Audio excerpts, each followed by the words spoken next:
ಹಾಂ ಶ್ರೀಚರಣ್ ಇವತ್ತ ಎಕ್ಸಾಮ್ ಇದ್ದಿದ್ದು. ಹ್ಞೂ ಸರ್, ಇಂಗ್ಲೀಷ್ ಇತ್ತು. ಹ್ಮ್ ಕ್ವಶನ್ ಪೇಪರ್ ಕರೆಕ್ಟ್ ಮಾಡಿದ್ಯಾ? Grammatical mistakes. ಇಲ್ಲ ಸರ್, ನನಗೆ ಗೊತ್ತಿಲ್ಲ ಏನ್ ಬರ್ದಿದ್ದೀನಿ. ಎಸ್. ಕನಿಷ್ಕ್ ಇದೇನೋ ಕ್ಲಾಸಲ್ಲಿ. Kanishk, where are you? Yes everybody quickly switch on your cameras. Let start. This is your second R2E session, costing. Yes sir. Yes, Yes. sir. Yes, sir. So the question paper pattern was discussed. Yes, Yes, sir. you've Yes, gone through sir. the suggested answer. Yes, sir. Yes, sir. Yes, sir. Yeah, the probably Jan 25. Jan. Yes, sir. Yes, sir. Jan 25 you've gone through already. Yes, everybody. So you know the reasonable, pattern of the questions. First you have your MCQs, correct? Two case scenario based question normally asked. First one for 10 marks, second one also for 10 marks, and then five independent questions of 2 marks each. And then you have your descriptive questions of 14 marks each. Both the first one, question one compulsory, normally 5, 5 and 4, correct? 5 marks kuda it will be normally 3 or 2 marks. Atara combinationally it will be asked. Yes, I hope you have gone through that. And then you have independent questions of 14 marks again that could be any combination, right? 8 and 6 irbodu, athwa 9 and whatever. So it could be any combination that comes. Okay, total 14 marks anta irutte ashte. Clear everybody? Yes, sir. Yes. So I won't be going through that again. I mean, definitely will be going through all the chapters, and then corresponding questions will be solving as and when we discuss the concepts. Okay, everybody? Yes. Yes, sir. So it'll be difficult for me to do all the problems. You all know that this is a revision session, correct?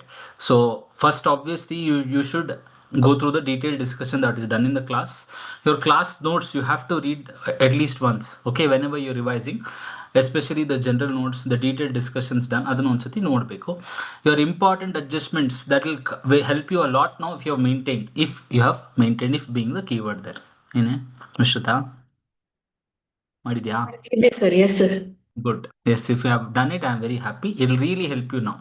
Correct. What will happen is you may not have the time to revise all the problems, correct? But if you go through that, just that one book, it will be like you're revising the entire problems. Okay. Now, costing na, can you read it, Bhavana? It is not an audit paper, correct? Audit paper alla. In fact, audit also should write in practice. Audit also should write. Then imagine costing. So obviously you need to solve. Correct? Huh? You have to solve it. You may not be able to solve all the problems. Again ಮಾಡಬೇಕು, you should note down for each category and type of problems, one or two problems which you need to solve end to end. Then one category there will be lot of problems that would come. So all the problems you need not have to solve. Their important adjustments solve ಮಾಡ್ತಿದ್ರೆ ಆಯ್ತು. ಅರ್ಥ ಆಯ್ತಾ? Right? So that way you will be able to cover almost the entire syllabus. Okay, if you sit and solve each and every problem, you may not be able to complete the syllabus. You have to be smart, right? I told you, you cannot read, that is for sure. At the same time, you cannot solve all problems now. This is not the time. There was a time when I was telling you, ಅವಾಗ ನೀವು ಮಾಡಿದ್ರಿ ಅಲ್ವೋ, that is up to you guys. If you have done, it will really help you now. If you have not done also, okay, ಏನು ಮಾಡಬೇಕು? You have to identify those problems which more or less I have already done during the class. I would have told you this problem is important, that problem is important. So those problems end to end solve ಮಾಡಬೇಕು. You have to solve. So you have to look at the question. Without looking at the answer, you should solve it. Right? So class notes you go through. That's fine. After that, you need to pick up the examination question which is similar to the one that is done in the class. Solve it end to end. Right? I hope you are understanding the approach. I'm clarifying the approach now. Okay. You should solve it end to end and then pick out similar problems and then important adjustments adana you need to keep solving, and those important adjustments should go to your important adjustment notebook.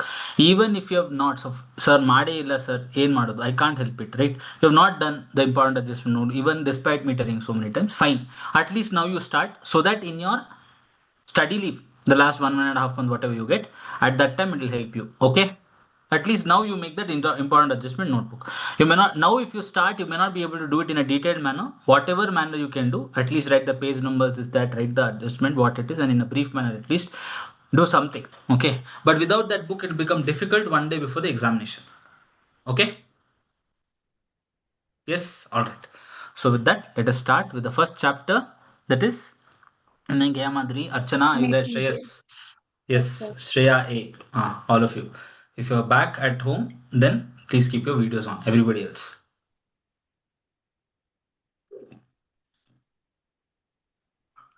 material chapter, first chapter that we always learn. Correct? Material is the that part of the product which is seen, right? You can see it, touch it, and feel it, right? In a shirt, the fabric or the cloth is my raw material. Yes or no? This is my raw material. This is again direct material and indirect material. Direct material that you can directly attribute it to a product, that is my direct material. So for example, in this t-shirt, the cloth or fabric is my direct material. Indirect material, right, that cannot be directly attributed. Yes, but it is used in that particular product. It could be any consumable supplies and then glue, etc. We have written, the tape example and all those examples that I've given in the first class. That is my indirect material. Clear, all of you? Yes. So direct material, and then sir would have already done it in the introduction chapter. Direct material, then direct labor, and direct Expenses. expenses. All of them together is my Prime cost. Cost. indirect labor. Indirect expenses together is my Overhead. Overheads. this is my overheads. Correct. So now coming back to material. Yes, the first in any chapter, in the introduction chapter also, you would have learned cost control and cost reduction, right? So all the cost needs to be controlled. Material also has to be controlled, right? That's the first definition what we learned in material. Material control, it is the function of ensuring that sufficient goods are retained in stock to meet all requirements without carrying unnecessarily large stock. Here itself, the twin objectives are the important object. There are other objectives of material control. The two most important objectives: no understocking and no overstocking, right? Sufficient goods are retained in stock to meet all requirements. That is nothing but no understocking to avoid interruption in production activities without carrying unnecessarily large stock. No overstocking to avoid blocking of investment. Clear, all of you? Yes. So this is the definition of material control. And then after this, we had learned the P2P cycle, entire procure to pay cycle, that you can go through that entire chart which is there, right from your bill of material until the payment cycle, right? All the documents that are involved, everything. So quickly, if I have to run through the entire process, first is your bill of material, which is given to the production department. Production department give material requisition note to the stores department. Stores department will give the material purchase note to the purchase department. The purchase department then goes for quotations and tender. It goes for the tenders. It receives quotations, and finally, or proposals are received, and finally it issues the vendor PO to the vendor. Then based on the vendor PO, the vendor will supply the goods to the factory. He can send it either by way of a delivery challan or invoice or both. Then once the goods are received, the gate keeper issues a gate pass, and then it goes to the receiving and inspection department, wherein the quality inspection is done, and finally GRN is raised, goods received note, which is sent to the stores department. The stores will then send a copy of the GRN to the accounts department. Bill of material copy also goes to the accounts department. MRN copy also goes to the costing and accounts department. The costing accounts department prepares the stores ledger based on the document that is received. Yes, and then finally they make payment to the vendor. Yes. Next, the other documents that is involved. Now at the quality and inspection department, if they reject certain goods, then it is sent back to the vendor. Material return note is given, right? Next is between two different production departments, a shop credit note or a material transfer note is given. Clear, all of you?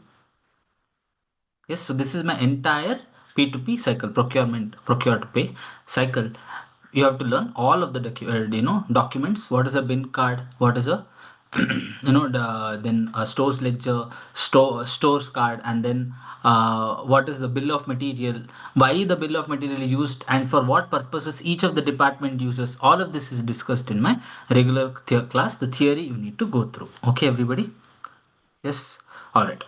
Next, the most important one, that is my fixation of stock levels. Almost every other examination, you see a question on this topic. Yes. What are the different ways of achieving physical control or my material control, inventory control? First way is fixation of stock levels. You decide what the stock levels are and you monitor the stock levels. Right? In that, before learning the stock levels, you need to understand certain terms. Anywhere you feel like I'm going a little fast, you can unmute and tell me to go slow. Okay. I'm looking at your body language and I'm assuming that all of you are understanding so far. Yes. All right. So C and P are the two terms that we had learned. C is the consumption rate. P is my reorder period. What do we mean by consumption rate? The rate at which the raw materials are consumed. It could be per day, per week, rate per month, per year, etc. Clear? That is my consumption rate. Reorder period is the period required for the goods to arrive once the order is placed with the vendor. Right, that is my reorder period. Both C and P can be at three different levels again: minimum, maximum, and average. Minimum consumption, maximum consumption, average consumption. Reorder period also: minimum reorder period, maximum reorder period, and chaya average reorder period. Shreyas, yes. Gaya Matri, everybody keep the videos on. Understood? Right. All right, next. Maximum level is the first, sorry, my reorder level is the first formula that we had learned. Reorder level is the level at which, so when I say stock level, it is the quantity of stock available at my warehouse and inventory, etc. Clear? It is the level of stock. Reorder level is the level at which the order is placed. Again, correct? So here, to be conservative, right, we assume maximum C into maximum P. That means the maximum consumption happens during the reorder period. So in order to ensure the production process is not hampered, we ensure that reorder level will be at the maximum, that is maximum C into maximum P. Clear, all of you? Next, maximum level. It is something more than reorder level. So reorder level plus. At reorder level, Bhavana, yes, what is the quantity that is ordered? Reorder quantity, correct? At reorder level, reorder quantity is ordered. So ROL plus ROQ will get added to my inventory when it arrives. However, during the reorder period, some consumption will happen. You assume that the consumption here will be minimum because you are setting the maximum level. Allah. So for the maximum level to be high, the what you have to minus should be minimum, obviously. Correct? When you subtract a lower number, you have a maximum level. All of you understood? So the formula is simple. Stock level, sorry, maximum level is equals to ROL plus ROQ minus minimum C into minimum P. Clear? Minus minimum C into minimum P. This is my maximum level. Next, minimum level, something less than ROL. So ROL minus during the reorder period before the stock is arrived. Before my ROQ is received. Obviously, you cannot assume maximum consumption because then it becomes zero. You assume average consumption. So ROL minus average C into average P. Clear? Average C into average P. Next, you have danger level. Two schools of thought. It could be either average consumption or minimum consumption into lead time for emergency purchase, because for emergency itself, you have a separate lead time which you would have talked to the vendor and kept it ready. Clear? Sricharan? Yes. Mamta. Okay. So I repeat. For danger level, it is average C or minimum C, any one of them, into lead time for emergency purchase. Next is average level, minimum plus maximum by 2, or one more formula is minimum plus half of ROQ. Clear? So these are the important formulas. Best notes for this is what you have done in the class, along with the all the color combinations, everything that we have done. ROQ andre enu, ROL andre enu. Yes, ROP is what, and in there we have done one yellow box. If you remember, right? Maximum level will be more than ROL. ROL will be more than minimum level. Minimum level is normally more than danger level. Correct? So this is the entire chart we had discussed. That other summary. This is. I hope everybody was able to recall all the formulas. Correct? All right. Next, we learned what is economic order quantity. Before learning economic order quantity, there are two costs that have to be considered. One is ordering cost and carrying cost. Ordering cost is always calculated per order. Carrying cost is calculated per unit per annum. Correct? Carrying cost per unit per annum. Ordering cost per order. What were the ordering costs? It could be my administration costs, right? It could be the cost of raising the tender, etc. Right? Inspection cost, etc. Carrying cost, basically my cost of carrying the inventory. It could be my interest cost. It could be the warehouse cost, etc. All the cost that is required for carrying the inventory, that is my carrying cost. It is always calculated per unit per annum. Both the costs are inversely related. When the ordering cost is high, basically it stems from my number of orders. If my number of orders is more, then what happens? Ordering cost will go up, correct or not? But carrying cost will come down because the average inventory in my warehouse will be less. Yes, because the annual demand is known well in advance and fixed. If the annual demand is known well in advance and fixed, if the number of orders is more, obviously the inventory will be less. Correct or not? Say 1000 is the annual demand, and if 10 orders are placed, then what is the average? The inventory that would be there, 100 is each time 100 is ordered, and that other the artha will be in my inventory. Correct or not? Half of that.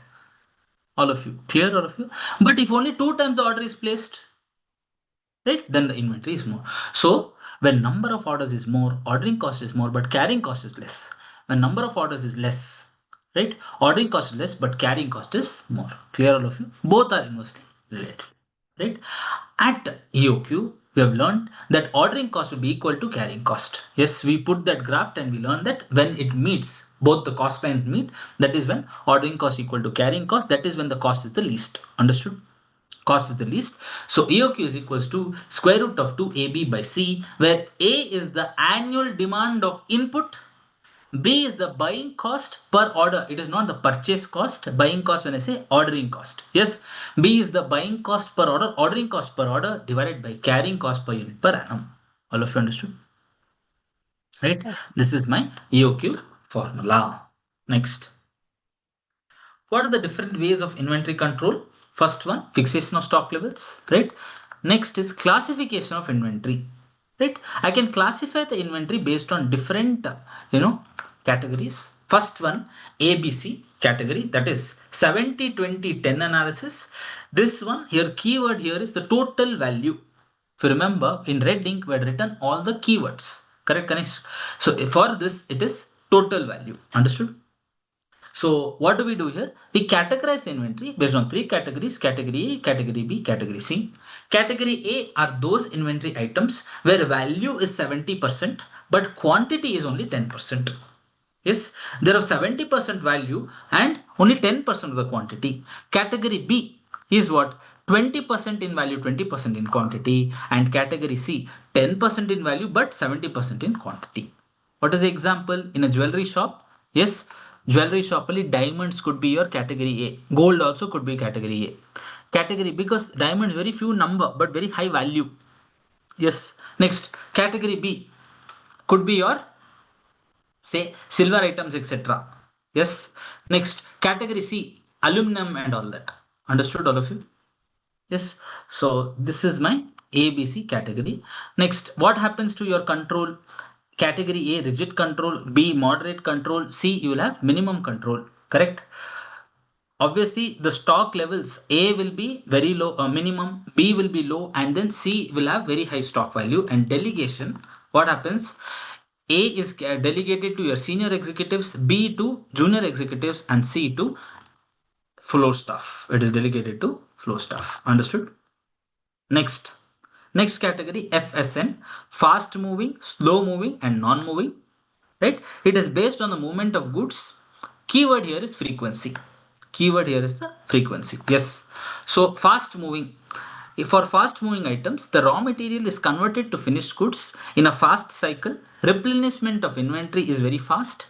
Placement of fast moving goods is kept stored near, right? For example, the chemist shop, fast moving items like your fever tablets, etc., is kept very close. Next, slow moving items, raw material converted to finished goods is slow here.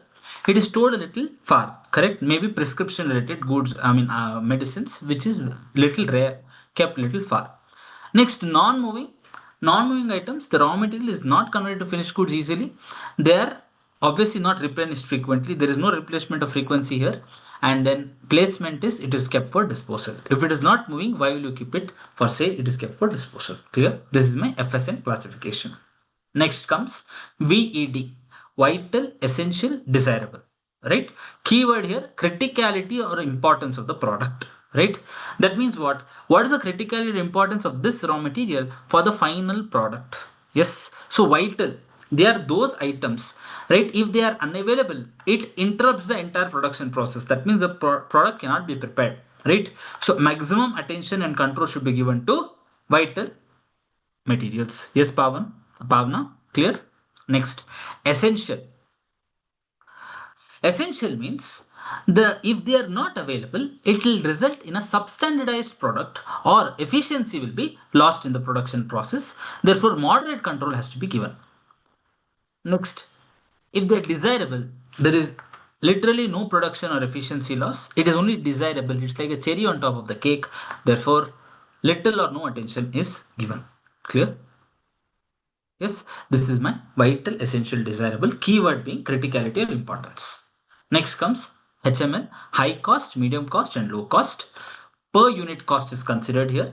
Inventory is categorized into high cost, medium cost, and low cost based on the per unit cost and not the total cost. The difference between ABC and HML is it is on per unit cost, whereas ABC is on total cost. Clear? Right? This is classification of inventory. Next comes physical control. Physical control only you have to ensure that physical stock taking happens on a periodic or a regular basis, and this should always be coupled with perpetual inventory system, right? So what do we mean by perpetual inventory system? That the physical stock, the balance of the physical stock can be known at any given point of time. That is my perpetual inventory system by maintaining stores, ledger, etc. Understood?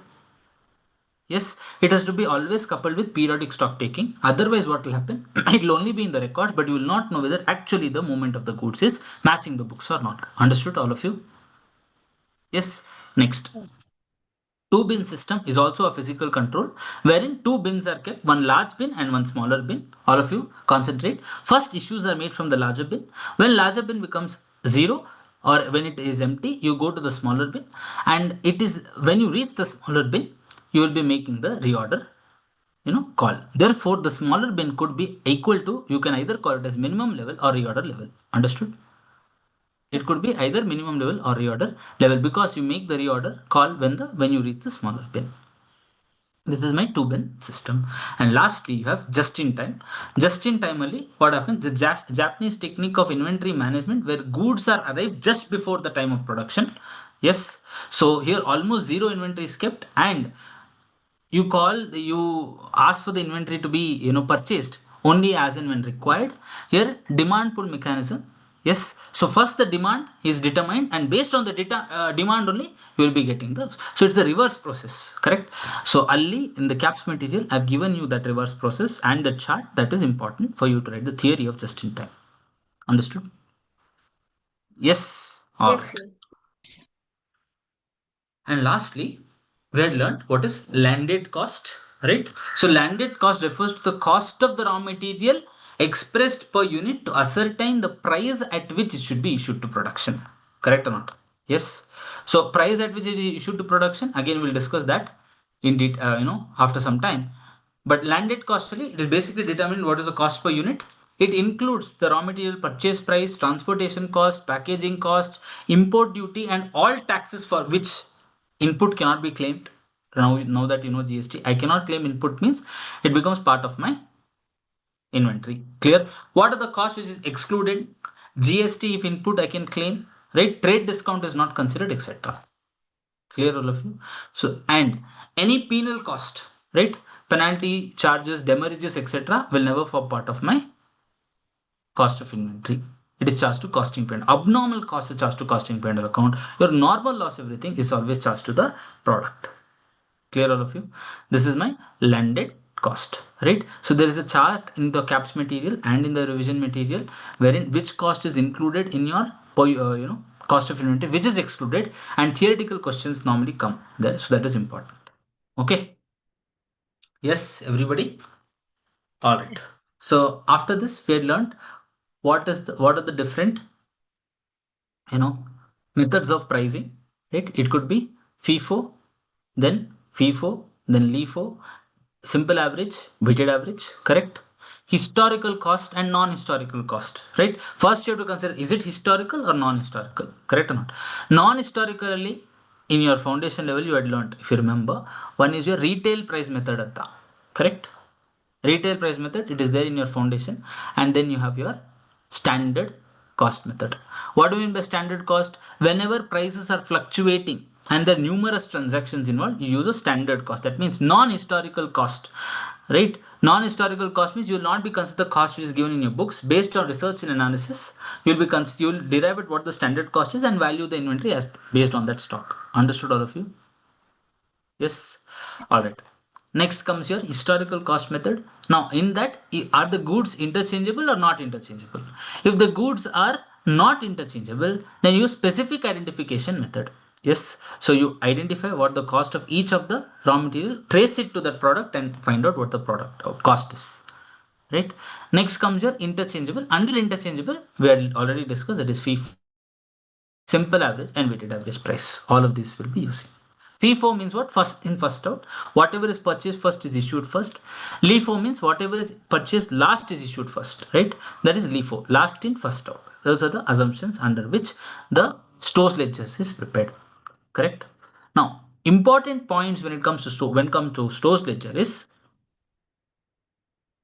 if there's a return of a purchase, right? All of you concentrate now. These are the important points that you should remember. You have purchased the item, now you are returning it. Clear, all of you? If the question mentions the return is from which particular purchase, right? Is it from the first purchase, second purchase, or third? If they've given specifically that the return is from this particular purchase, then the return will be treated as an issue, right? One is a receipt column and issue column. It will be treated as an issue or a movement out of the system. So in the issue column, the rate will be the rate at which it was purchased. Clear, all of you? However, if they have not given, then what rate you will take? You will take the previous issue rate. That is basically based on whether you're following FIFO, LIFO, SAP, and WAP, your previous issue rate will change. Clear, all of you? Yes. Similarly, if there's a material receipt, right? Say from the production department, you have received certain items. Understood, all of you?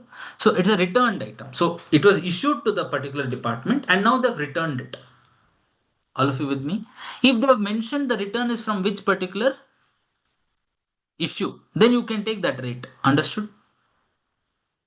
You can take that rate. Now, if they're not mentioning, then what rate to take?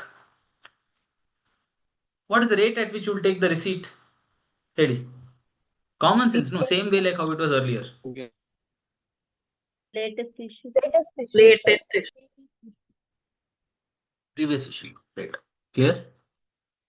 Right? These are the important points you have to consider. And abnormal loss idre, what will we do? We'll reduce it from the quantity as well as in the value.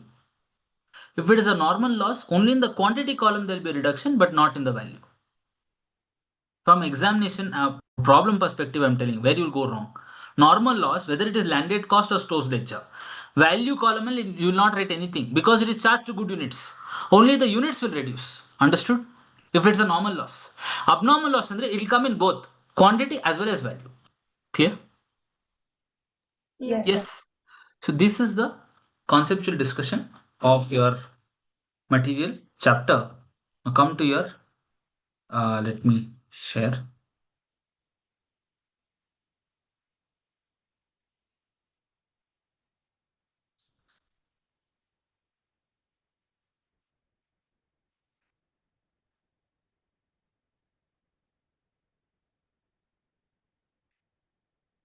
So inventory is as good as cash. Example, jewelry. Material control, the function of ensuring that sufficient goods are retained in stock to meet our requirement without carrying unnecessary large stock.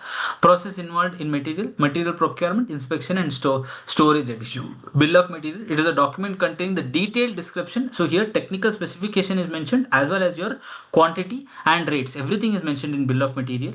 Stores record, bin card, stock control card maintained by storekeeper, stores ledger maintained by costing department. Factory normal shortage is treated as an indirect expense. Abnormal shortage is credited to costing P&L account. Uses of bill of material in various departments. This is what I told. For marketing department, materials are procured, that is purchased on the basis of specifications mentioned in it. Then basically this is the purchase department. Next comes your production department.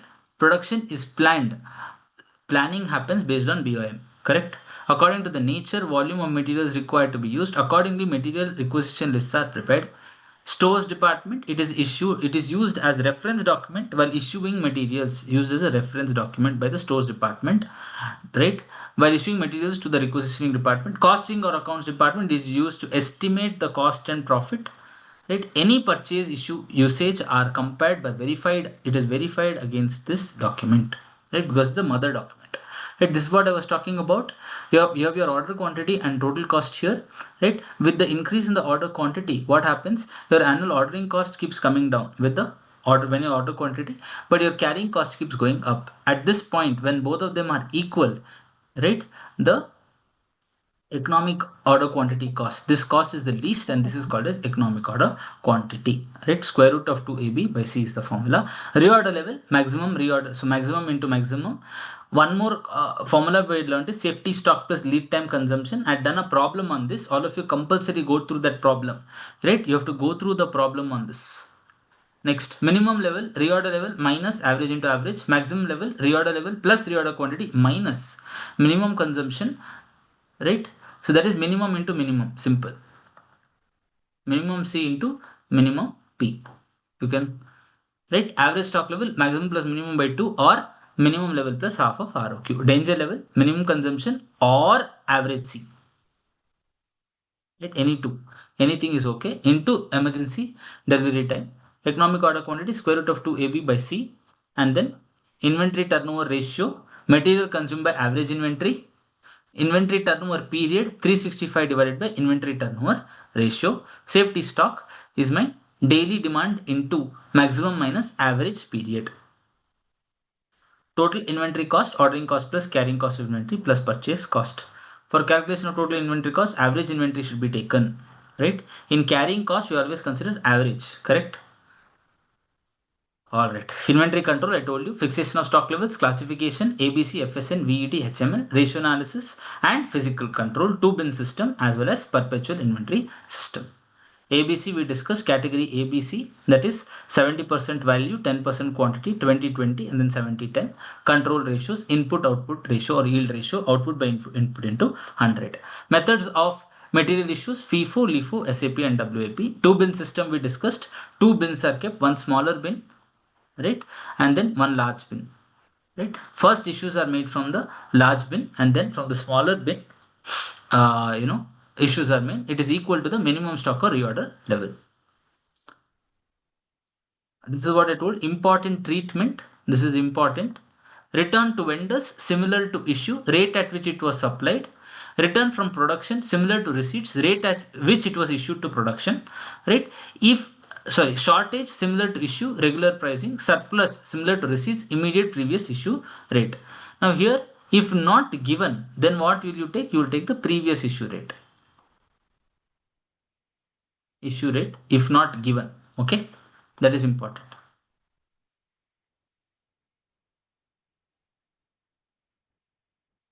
Right, just in time system, this is what I told you. This chart is important. Demand for final product is first done, then production starts to process the demand. Material requirement is sent to purchase department, order for raw materials is sent, and supplier sends the material for production. It is also called demand pull or pull through system. Yes. The methods of pricing based on cost price. These are the four methods. Based on average price, based on market price, replacement and realizable price method, based on notional price, that is standard price method, inflated price method. Inflated is basically what your normal loss when you consider. That is my inflated price method, and reuse price method. Right? Valuation of material. This is important. The road tax, this I have already corrected. In your material, it is already corrected. You will be getting the corrected version. It is when ITC is available. Okay. So discounts and subsidies are deducted. What is not deducted? Cash discount, trade discount, quantity discount, subsidy grant. All of this is deducted from the cost. Duties and taxes, which is included. All your ITC where if ITC is not available, basic custom duty. ITC available, it is excluded. Warranties and charges are never included in my cost. Demurrage, retention charges, etc. Other expenditures which is added, right? Insurance charges, commission, all of this is part of cost. Container, if it is non-returnable, then it is added. If it is returnable, it is not added. And shortages, normal and abnormal. So normal is charged to good units, right? Good units. Abnormal is P&L, always. Material losses, waste, that means there is no scrap value, right? What is waste? It does not have any scrap value. Scrap means it has very low scrap value is there. Defective means it can be rectified economically. Very important. You should write the word always economically. In an economically feasible manner, it can be rectified by spending additional amount. Scratch in a watch. Absolute. It is outdated and it is always abnormal in nature. It is charged to costing P&L account. Spoilage. So badly damaged that it cannot be rectified at all economically again.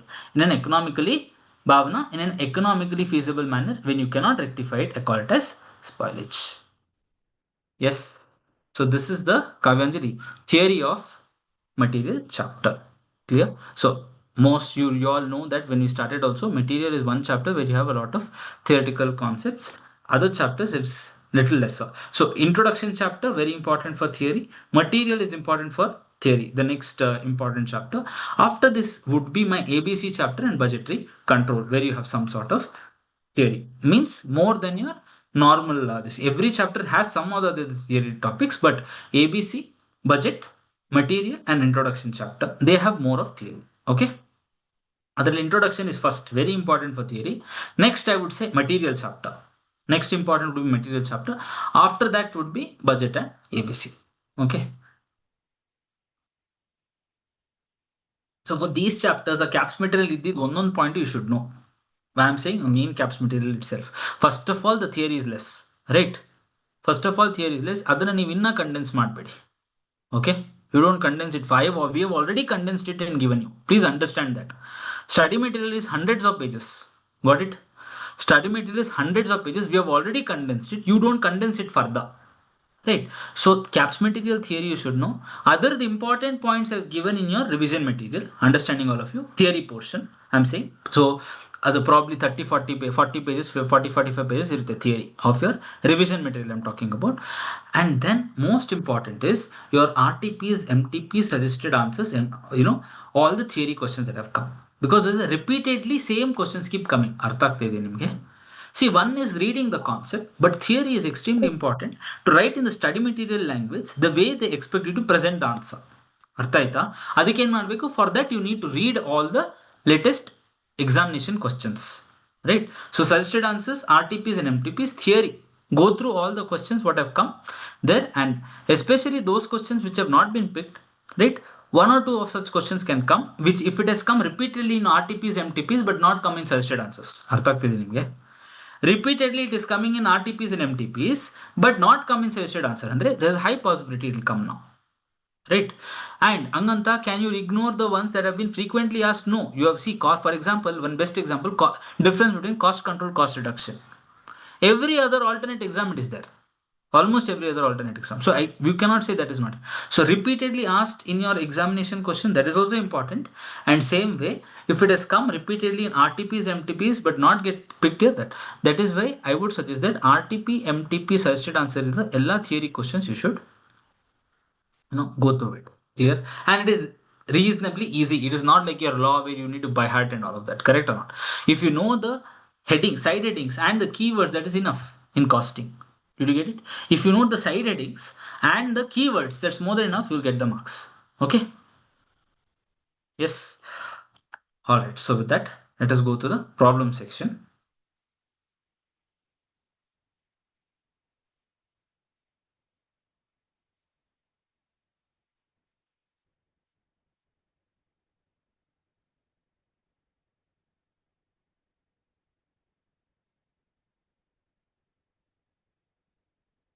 Yes. So first you have your concept based problems. Okay? All of you. First you have your concept based problems, and then you have your case scenario based questions, and after that you have your recent examination question, and then you have other questions. So will I say the first 1, 2, and 3 all you should compulsorily not skip anything. Okay, by mistake also don't skip, because one is all the concept, different conceptual questions are there. Roman number 1. Roman number 2 would be your case scenario based questions. I will not repeat it later on. Now only I'm just showing it to you. Yes. So these are your, if you see this, I think from here case scenario started.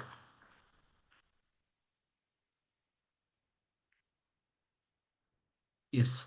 These are your case scenario based questions. First of all, there are not too many MCQs. Everybody, yes? Correct, Bhavna? Sit straight. So there are not too many MCQ questions. One or two are only there. I mean, couple of MCQ questions are there. So those are given. So don't miss them. Okay. There are MCQ questions. I anyway go through it, and then you have your recent examination questions, right? That will be your recent RTPs, MTPs, etc. Adanna, don't miss it. Clear, all of you? Yes, sir. All right.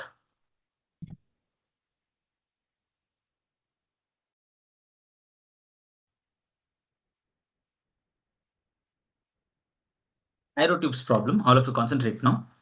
Right? This is one problem where if you start again revise it, again you'll get confused. So ಅದಕ್ಕೆ ಇಲ್ಲಿ ಇವಾಗಲೇ concentrate ಮಾಡಿ this problem will be done for you guys. Okay. So Messrs. Tubes traders, this is your study material question pa. ಹಂಗೆ copy paste ಆಗಿದೆ ಇಲ್ಲಿ. So just concentrate. Messrs. Tubes traders, right, trades in Messrs. Tubes trades in four-wheeler tires and tubes. It stocks sufficient quantity of tires of almost every vehicle. In year end 22-23, the report of sales manager revealed that Messrs. Tubes experienced stock out of tires. Okay, what so? Stock out of tires, 100 tires was stock out. This is the number of tires of stock out. So 100 quantity, how many times it was stock out? 2 times. 80, 5 times. 50, 10 times. 20, 20 times. 10, 10 times. Then 0 stock out happened 33 times. Coincidentally, I repeat again, coincidentally, this is coming to 100. Okay. Otherwise, you have to calculate the percentage every time. So, therefore, coincidentally, the percentage of stock out is nothing but the number of stock out itself, right? 2%, 5%, 10%, 22, 33 and 33, 30 and 33%. Okay. Messrs. Tube loses 150 per unit due to stock out and spends 50 per unit on carrying of inventory. Yes. So therefore you need to determine what is the optimum safest stock level. So now if you keep a safety stock of 100, will there be any stock out? All of you quickly tell me. If there's a stock out, if there's a safety stock of 100, will there be any stock out? Yes or no? No, sir. No, sir. No, sir. Right? So there will be no stock out loss. However, carrying inventory will be 5,000, that is 50 per unit into 100. Yes, everybody? Correct? So that is what you can find here. 5,000 is the carrying cost. Right? Next, if you keep a safety stock of 80, what is the stock out that will happen? If there's a 80 safety stock, what will be the stock out? 100 minus 80, 20. 20. Right? So for all of these, will there be a stock out? Yes. No stock out. No stock out, because your safety stock is able to meet this demand, correct? However, it will not be able to meet 100, right? Out of 100, you can meet only 80, so there will be a 20 stock out, correct or not? So that 20 stock out will be written here. What is the probability of this occurrence? The probability of 20 stock out will happen if there's a demand for 100. So probability of occurrence will be 2%. All of you understood? Yes. So that 2% is written here, and then you multiply that into the stock out loss, you get 3,000. And then what is the expected, that you multiply into the probability, you get 60 rupees only actually, correct? That is probability of 2%, you get 60. And then carrying cost is 4,000, therefore total cost is 4,060. Same way, if you have a safety stock of 50, that means until 50 all the demand can be met, correct? So this demand can be met. What is not met is these two, 100 and 80, correct or not? So there is a stock out of 30 and 50. Yes, the stock out of 30 and 50, that is what is written here, 50 and 30. Probability that there will be a stock out of 50 means that the demand should be 100, correct? So there's a 2%. Here demand is 80, means there will be a 5%. So that is what is written here, 2% and 5%. Are you able to recall this problem? Yes. Yes. So then multiply this, you will get the stock out loss here, and then stock of carrying cost of inventory is 50 units, 2,500, 2,875. Like that you keep doing for all, and the least would be this one. So you should have a safety stock of 20. That is when the cost is the least, correct? This is what is the computation of stock, probability of stock out. You have to write here, like I told, right? Everything is divided by 100 to calculate the cost.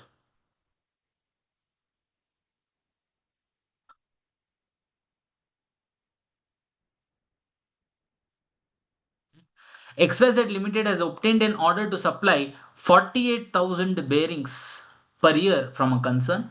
On a steady basis, it is estimated that it costs 0.20 as inventory holding cost per bearing per month. Very important, this is per month. and the setup cost per run of bearing manufacture is 384.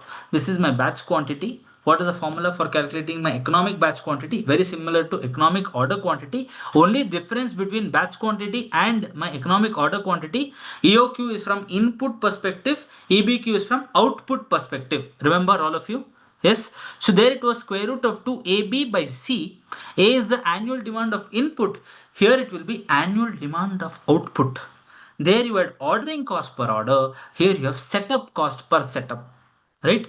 There you had carrying cost per unit per annum. Here also you have carrying cost per unit per annum. There it was of the input. Here it was the output. That's the only difference, right? So here it is formula is square root of 2AS divided by C. B will become S stay differentially. Setup cost is considered. Clear all of you? So the same thing you need to apply here and calculate. Right? So compute the optimum run size and number of runs of bearing manufacture. Then what is the compute the interval level between two consecutive runs?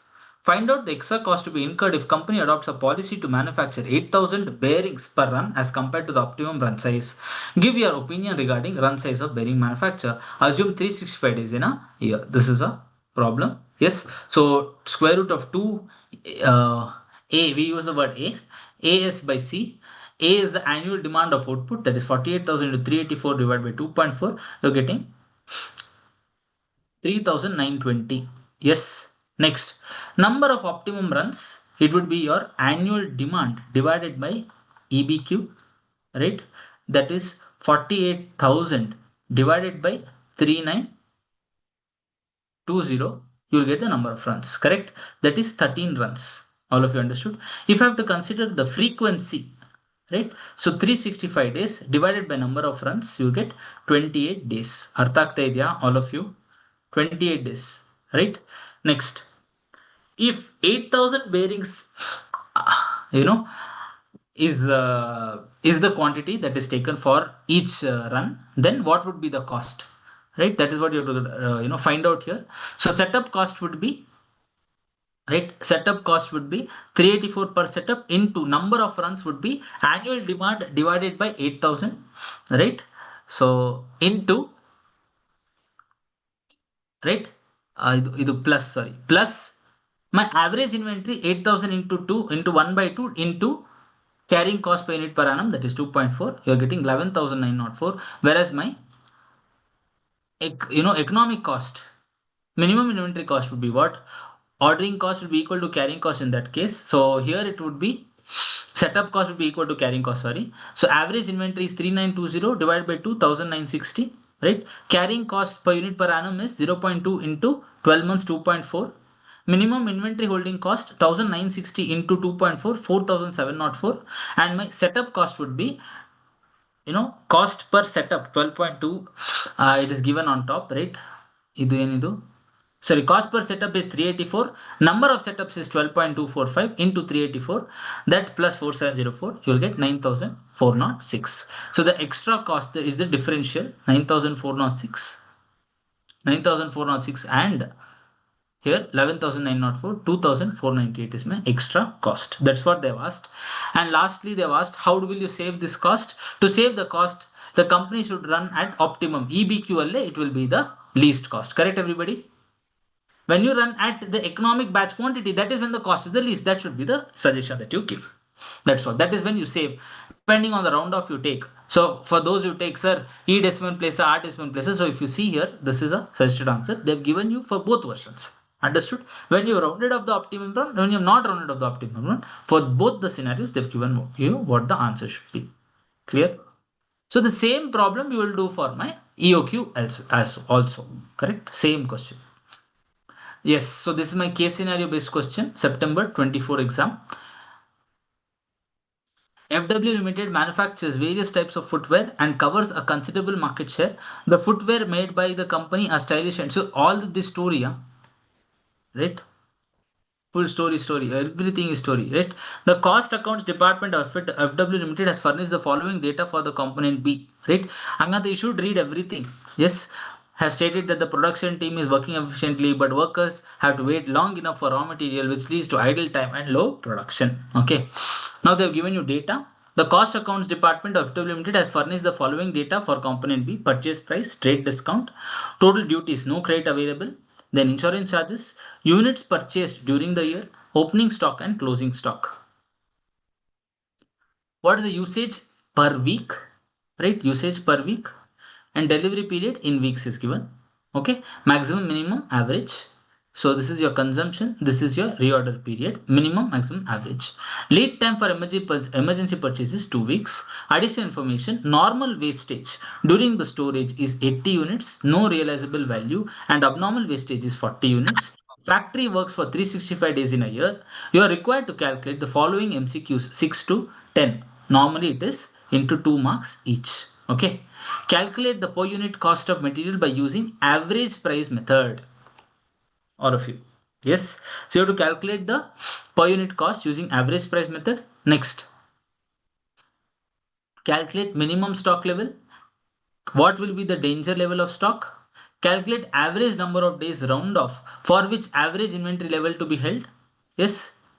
So this is my average number of days for which average inventory level to be held. So average inventory level, right? And then calculate amount of abnormal loss during storage to be transferred to costing P&L account based on average price. And the answer keys are given. Yes. So this problem, sir, how do I solve the MCQ problem? Same way like your normal problem, all of you. Yes, MCQ problem. Now, what I would suggest is, for when you're reading, first read and then come back, read the MCQ once. Now you have understood the requirement of the question. You go back to the MCQ, you will know exactly what information to pick. Artha aita? All of you. You know what is the information to be picked here. Yes. Now,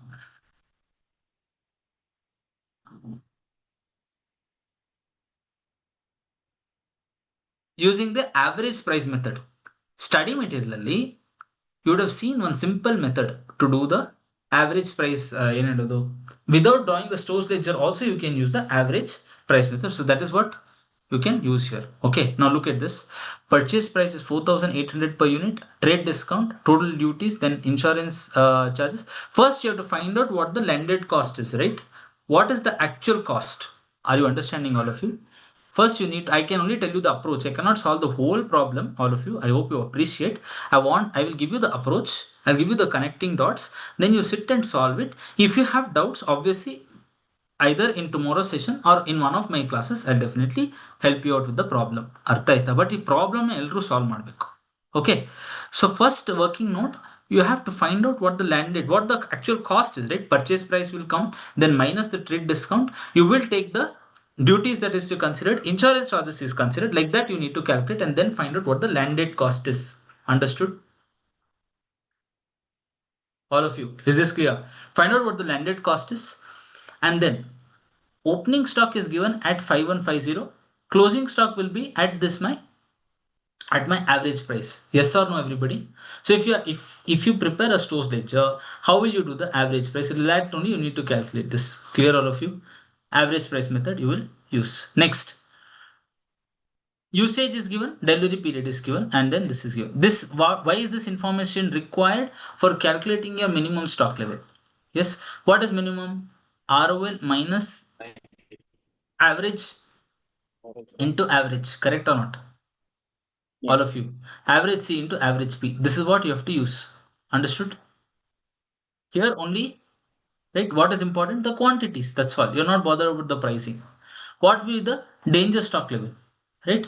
Either average C or minimum C. Now, depends on the question what they have given. Into lead time for emergency purchase. Where have they given lead time? Acha. Lead time for emergency purchase is 2 weeks. So that you can consider the minimum C and you do it. Understood, all of you? Yes, sir. Minimum C ಮಾಡಿ ನೋಡಿ. So all of you look at the ಈಗ ಇದನ್ನೊಂದು quickly we can check here only. Where is the lead time for emergency purchase? Here, 2 weeks. 2 weeks. Usage per week. So 1050 into 2. ಅದಕ್ಕಿದೆಯಾ answer ಇಲ್ಲಿ? So question number 8. Right? ಎಲ್ಲಿದೆ ಇಲ್ಲಿ?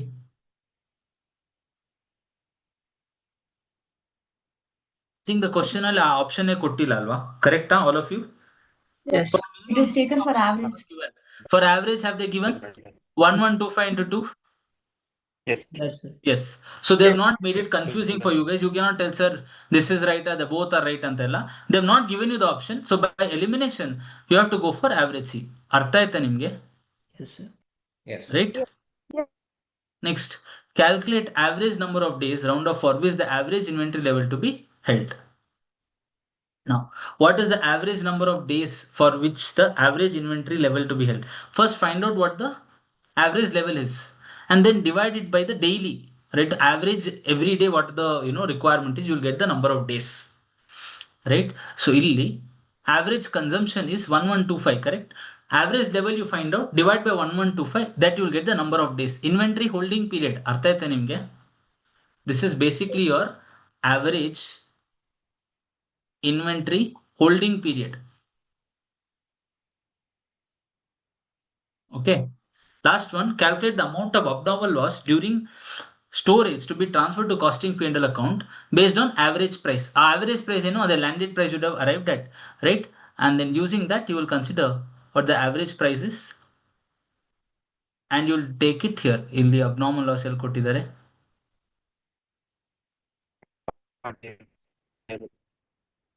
40 Yes, units. here they have given abnormal wastage is 40 units. Other into the average price you will do and determine what the loss is. Understood all of you?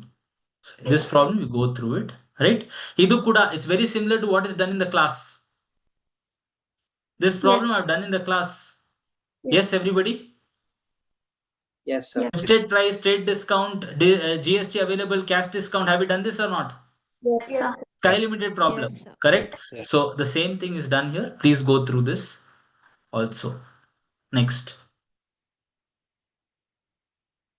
ಇದನ್ನ ನನಗೆ solve ಮಾಡಕ್ಕೆ ಈಗ ಅಂತ ಆಗಲ್ಲ you have to compulsory ಇದು extremely important because if this is lifted in the examination and if you have not solve it before it'll become difficult to solve in the exam ಅರ್ಥ ಆಯ್ತಾ all of you yes mark this important ಈ ಪ್ರಾಬ್ಲಮ್ನ ಇದರಲ್ಲಿ since it's M T P C suggested answers ಅಲ್ಲಿ normally the solutions are given only the final answer steps are not given but in this the steps will be there got it along with working notes you solve the entire problem doubt iddre nanage keli understood which one did you mark it yes the Sri Lankan rupee problem the empty this one Mr. Vikas toy importer Sri Lankan rupees one because it's a conversion from SLR to dollar to INR adella ide simple agide nothing complicated 1 INR is 0.25 SLR 1 USD 75 INR okay conversion ಇದನ್ನ ಮಾಡಿ compulsory all of you solve this problem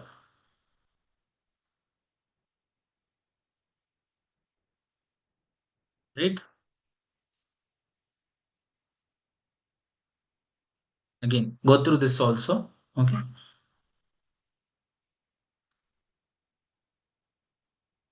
it's simple problem but you can solve this okay yes solve this problem don't skip this problem ಇದನ್ನು go so your MCQ related ಯಾವುದು skip ಮಾಡಕ್ಕೆ ಹೋಗಬೇಡಿ ಎಲ್ಲ go through ಮಾಡಿ ಓಕೆನಾ and then your recent examination questions are there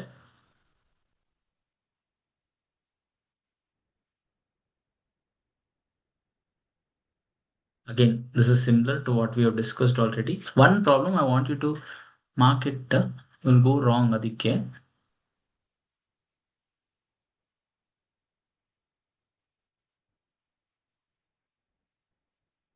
this is similar to what I've done in the class all of you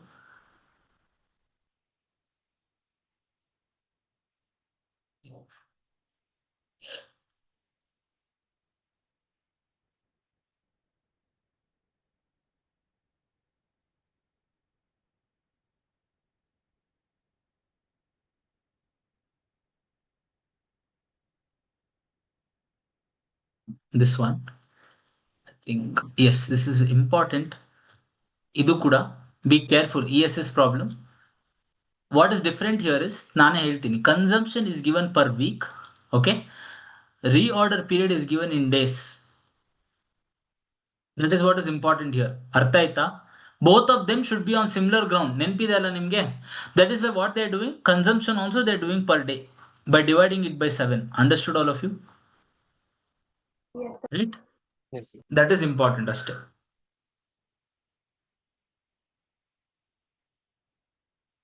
This is again important.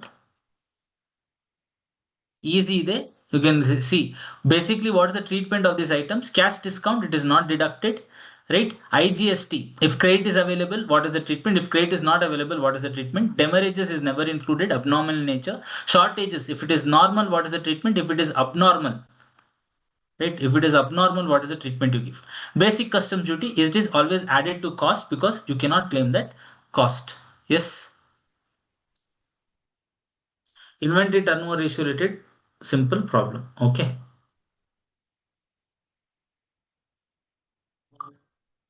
ABC problem ಇದು ನಾನು ಕ್ಲಾಸಲ್ಲಿ ಮಾಡಿದ್ದೀನಿ. Yes categorisation again similar thing. If you see the same question, detention charge, demurrages, returnable container, CGST, what is the treatment to be given in the books. It ಈ other questions ಎಲ್ಲ ಇದೆ ಅಲ್ವಾ, all this if you find extra time only then you can go through this one from here, right? Other questions all you can do it only if extra time is there, otherwise it's okay. But important what you cannot do, first concept based questions, recent examination questions ಯಾವುದು miss ಮಾಡಬೇಡಿ. RTPs especially pertaining to your examination and the last 2-3 examinations. Yes everybody, ಇದನ್ನ miss ಮಾಡಂಗಿಲ್ಲ. Clear all of you? Yes, all right.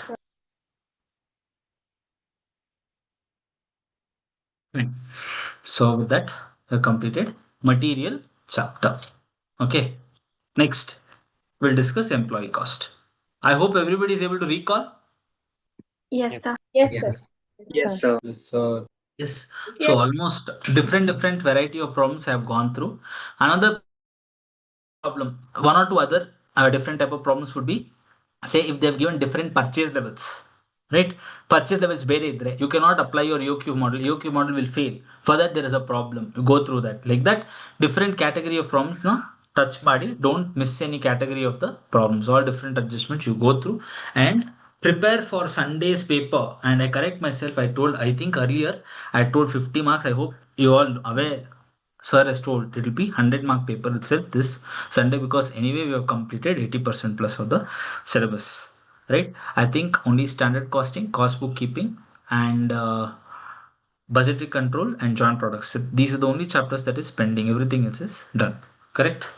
All right. Yes. So it will be 100-mark paper itself. Prepare for that accordingly. Okay. Prepare ಮಾಡುವಾಗ I hope you have done a timetable. You should have done a timetable. If not done, please make a timetable now. ಮಾಡಿಲ್ಲ, timetable ಮಾಡಿದ್ದೀರಾ all of you till Sunday? Have you done a timetable? Have you planned, all of you? Yes. Right? So those who are my old students, they will know they actually could have planned accordingly. ಯಾಕಂದ್ರೆ ನಿಮ್ಗೆ ಗೊತ್ತಿರುತ್ತೆ ನಾನು first ಏನು ಮಾಡ್ತೀನಿ ಅಂತ. ಇವತ್ತು I would obviously be covering material, labour and overheads. ಇದನ್ನು ನಾನು ಕಂಪ್ಲೀಟ್ ಮಾಡಿಬಿಡ್ತೀನಿ ಇವತ್ತು. Then tomorrow, right, ABC, marginal costing and service cost.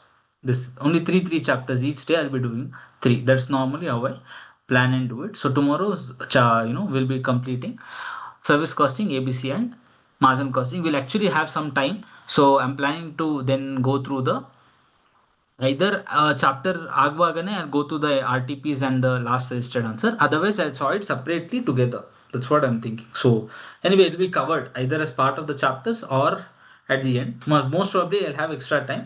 Tomorrow I will be able to do that also, wherein we'll go through the RTP, your last RTP. I think the exam RTP na bandila. So the May 25 RTP, I'll go through that and the suggested answer. Okay. Yes. So the next chapter is employee cost, right? Your labor cost, all of you sit straight now. Labor cost can be controlled by 2 factors. First one, by increasing the efficiency of the workers, or by paying them optimum, and by paying optimum wages to the workers. Correct?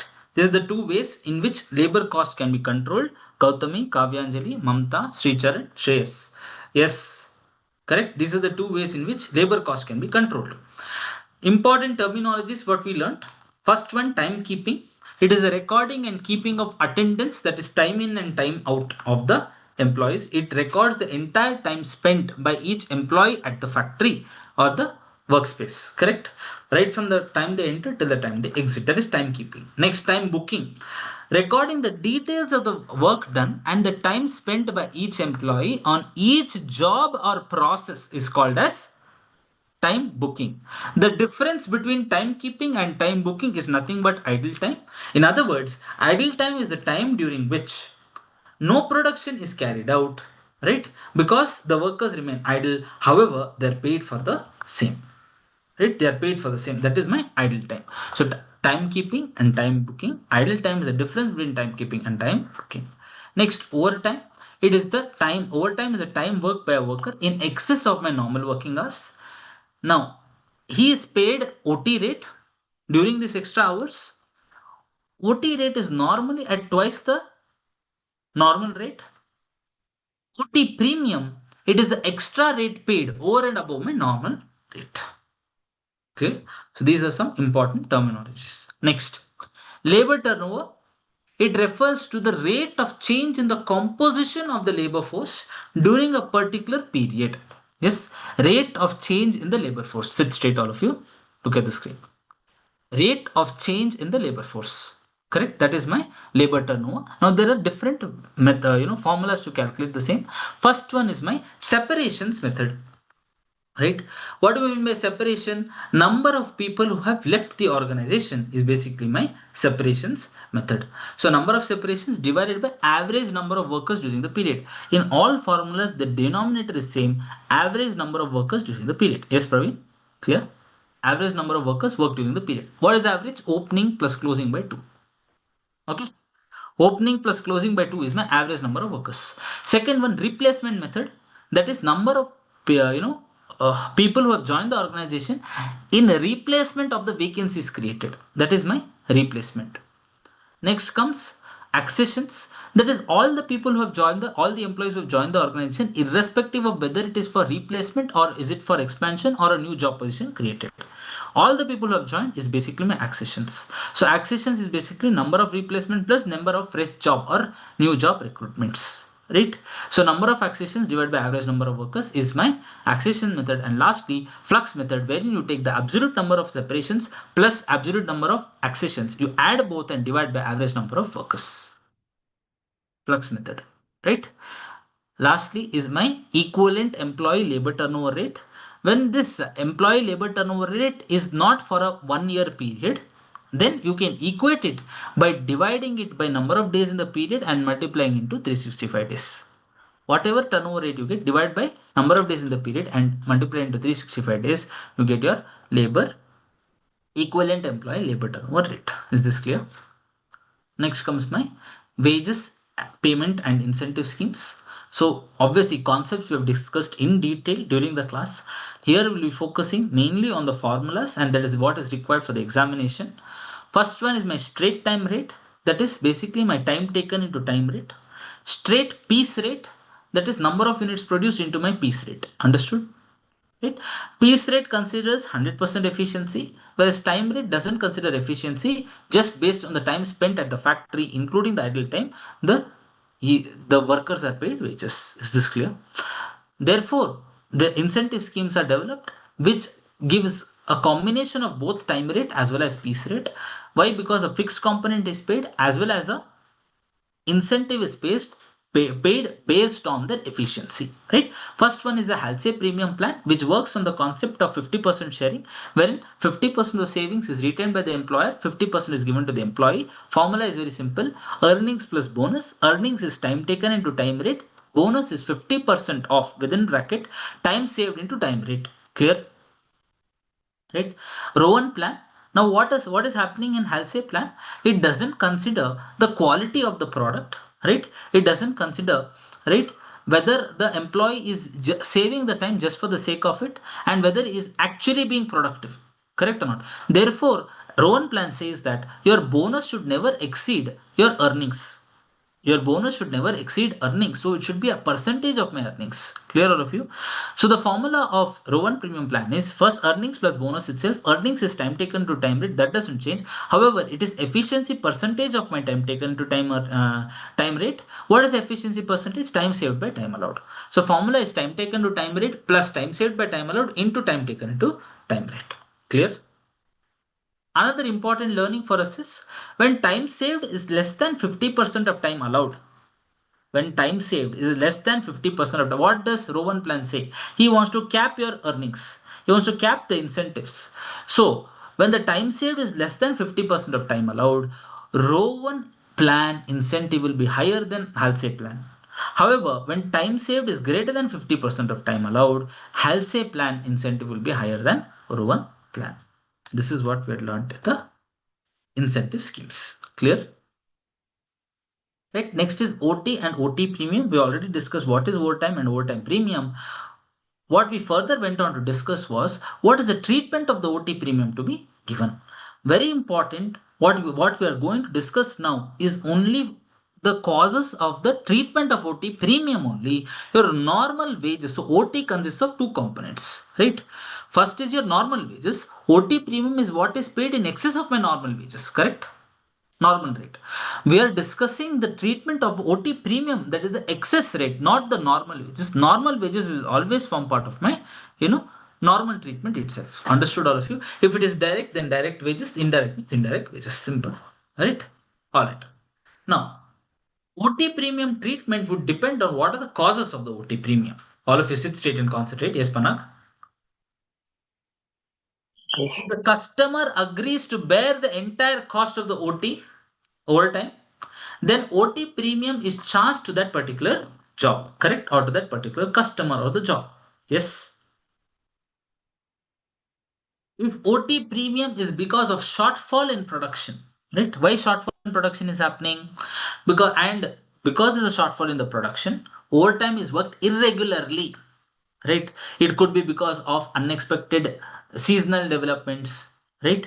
And then some say unexpected certain any unexpected development, then seasonal requirements, etc. Whenever OT is worked irregularly as a policy, then OT premium is charged to factory overheads. Understood? Considering it to be indirect in nature. If it is due to fault of another department, then it is charged to such other department, Shobini, whose fault it is. Correct? Abhay. If Srinivas has committed a mistake, you will charge Srinivas. No, why your mark should be deducted? Yes or no? Whosever fault it is, you will charge to that particular department. Yes. If it is due to abnormal conditions, Nivehedi, what will we do to the OT premium? Quickly. Costing Costing. Costing the P&L account.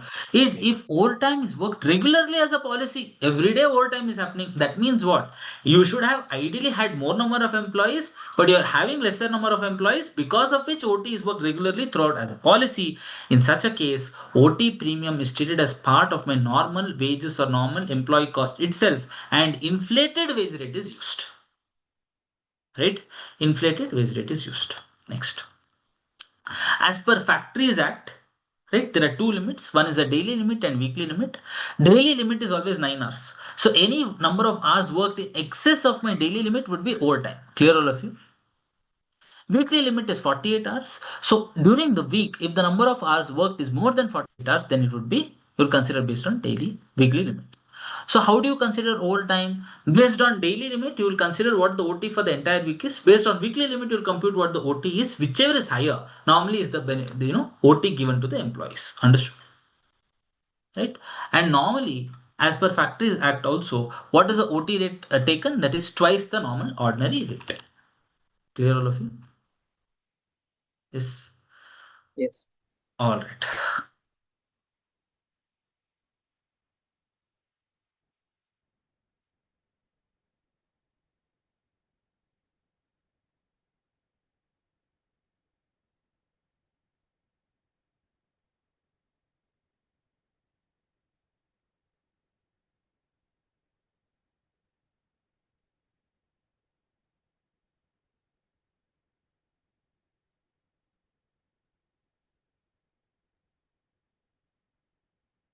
Right. So employee cost and direct expenses. Labor consists of direct and indirect labor, time keeping, I told you, and time booking. This is the total time spent in factory. Time booking, record of actual spent on various job. Right, on each job, what it is. Idle time is basically the difference between time keeping and time booking. It is a time during which no production is carried out because the workers remain idle even though he is paid. Yes. Labor turnover, rate of change in composition of labor force. Right. composition of the labor force. This is my labor turnover over time, right? The same employees, right? However, wages normally double the normal wages. Double shift means different employees and normal wages. They are working at say morning shift and evening shift.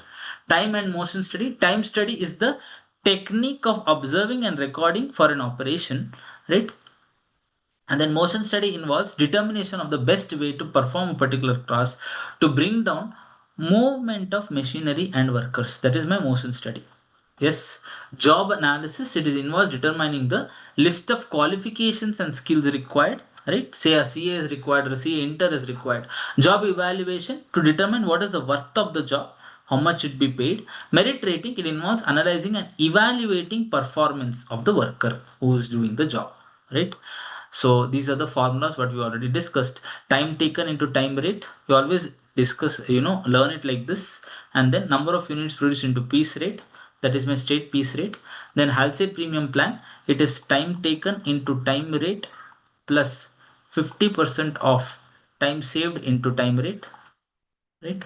Next, so where Halsey wear plan is not there in the syllabus, right? However, one third if you consider it instead of 50%, it is Halsey wear plan.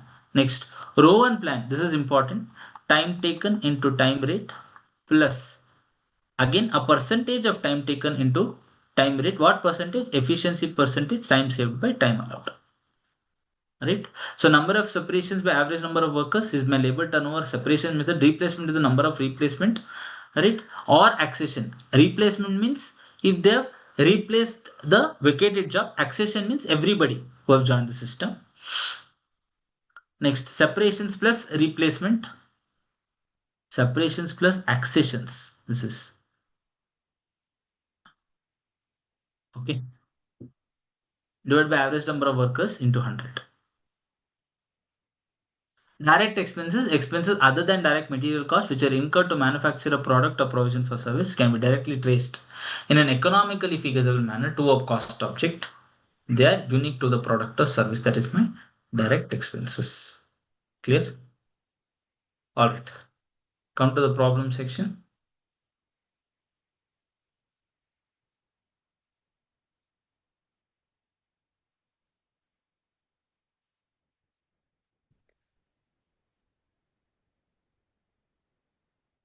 Yes.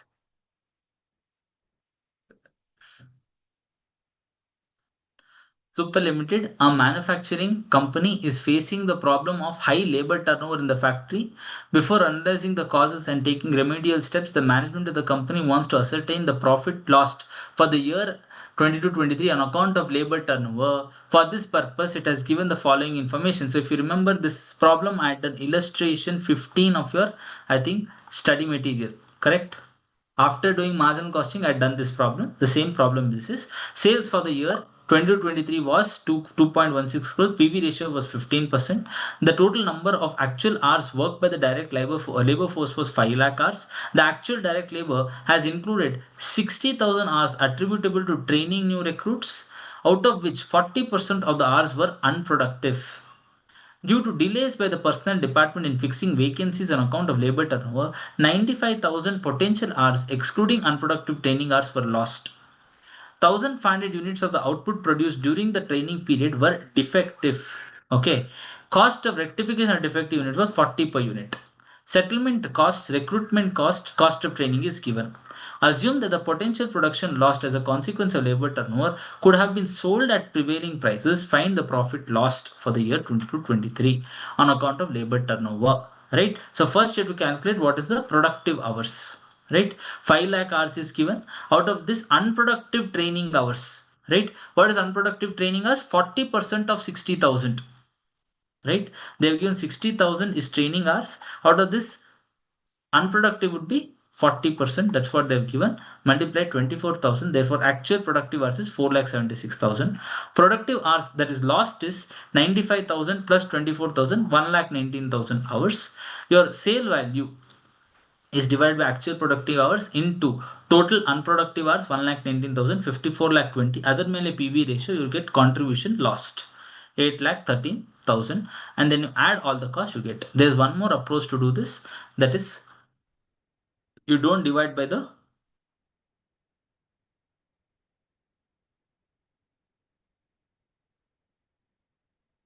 In the unproductive hours, they do not consider the hours lost because denominator already minus ಮಾಡಿದ್ರೆ. That is another approach anyway. Now class ಮಾಡಿರೋ approach if you follow, that is enough. Right? So this is with respect to your incentive system. Normal working hours in the week is given, last shift hours in the week, late shift hours in the week, normal hours, rate of payment is given. So similar problem I've done in the class, all of you. Almost Yes, sir. very similar problem I've done in the class. Okay, ಅದನ್ನ go through ಮಾಡಿ. After going through the what I've done in the class, this one you solve. ಅರ್ಥ ಆಗ್ತಿದೆ ನಿಮಗೆ? What I've done in the class you go through because they're already done, right? Go through that and then you solve this problem. ಅವಾಗ ನಿಮಗೆ ಗೊತ್ತಾಗುತ್ತೆ.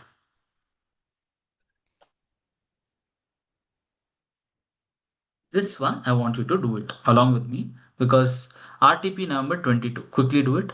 All of you open your book. Okay, I'll just quickly glance to the problem. HR Limited is progressing in its legal industry. One of its trainee executives, Mr. H, in the personnel department, has calculated labor turnover rate 24.92% for the last year using flux method. Okay, so flux method rate is given already. That is 24.92. Following is the data provided by personnel department for the last year. Employees at the beginning, joined, left, and at the end is given. Okay. For each department, they've given. At the beginning, joined, left, and at the end, how many are there? Okay. Employees transferred from subsidiary company, senior staff attorney, senior records clerk. They are transferred.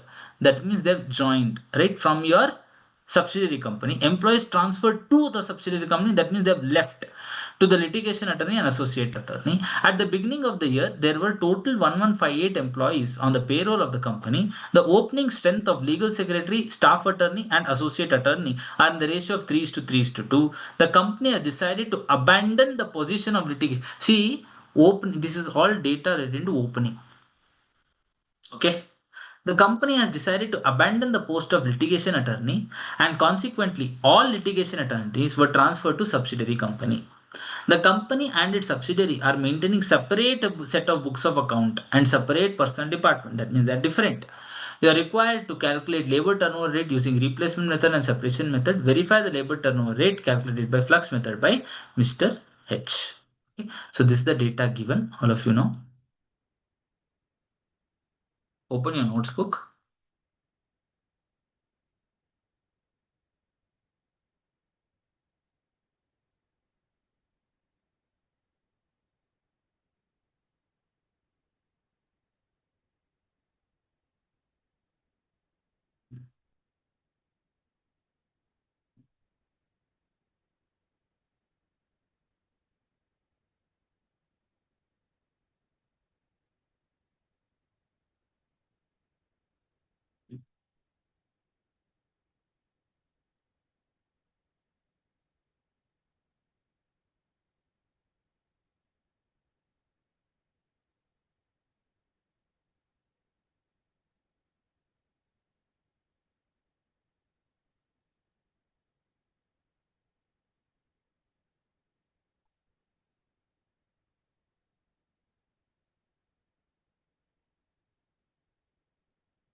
I think this is what is given in your question. Okay, I'll share both. 1 second.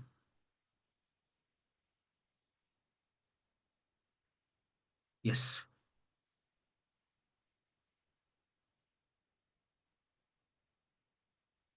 Are you able to see the question and the answer?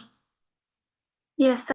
Yes. Yes, sir. Okay. So whatever is given in the question, I have written it there. All of you can quickly write down. Quick ಆಗಿ ಮಾಡಬೇಕು. Okay. No beautification and all. No beautification. Quickly write down particulars, beginning, joined, total, new recruitment. So joined, the breakup is given here. New recruitment, replacement, right? And then separations, balance at the end. Quickly. Short forms, you write everything short forms. Records clerk, HR manager, legal secretary, you can write RC, HR, LS, SA, staff attorney, associate attorney, AA, senior staff, SS, senior records clerk, SR, and litigation attorney, LA. Quick. beginning, joined total, joined the breakup, new recruitment and replacement, separations, balance at end. Balance at end you don't write now. Balance at the end, okay, 2340 60 is given. This is not given. And then again question mark. Then 45 18 51 is given. And then question mark, and then these are totals. Yeah. Quickly, all of you. Numbers also. What is these are now numbers given in the question. 810 1620.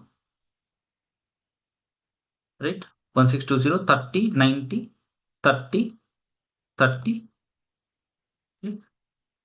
And then 90 90 left. Separations 90 90. This also you leave it blank. New recruitment you can leave it blank. Separations Mata Barari 90 90 blank 30. Then in the end, litigation attorney 90 given here.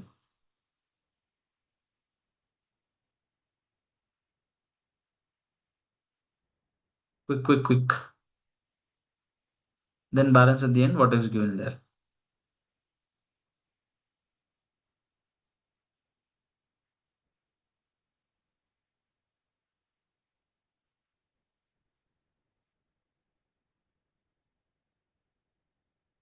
Mita?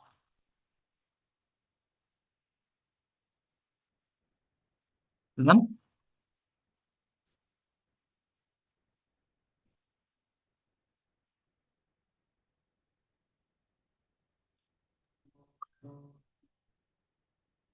Sir, separations for litigation attorney. It is given dash, I guess.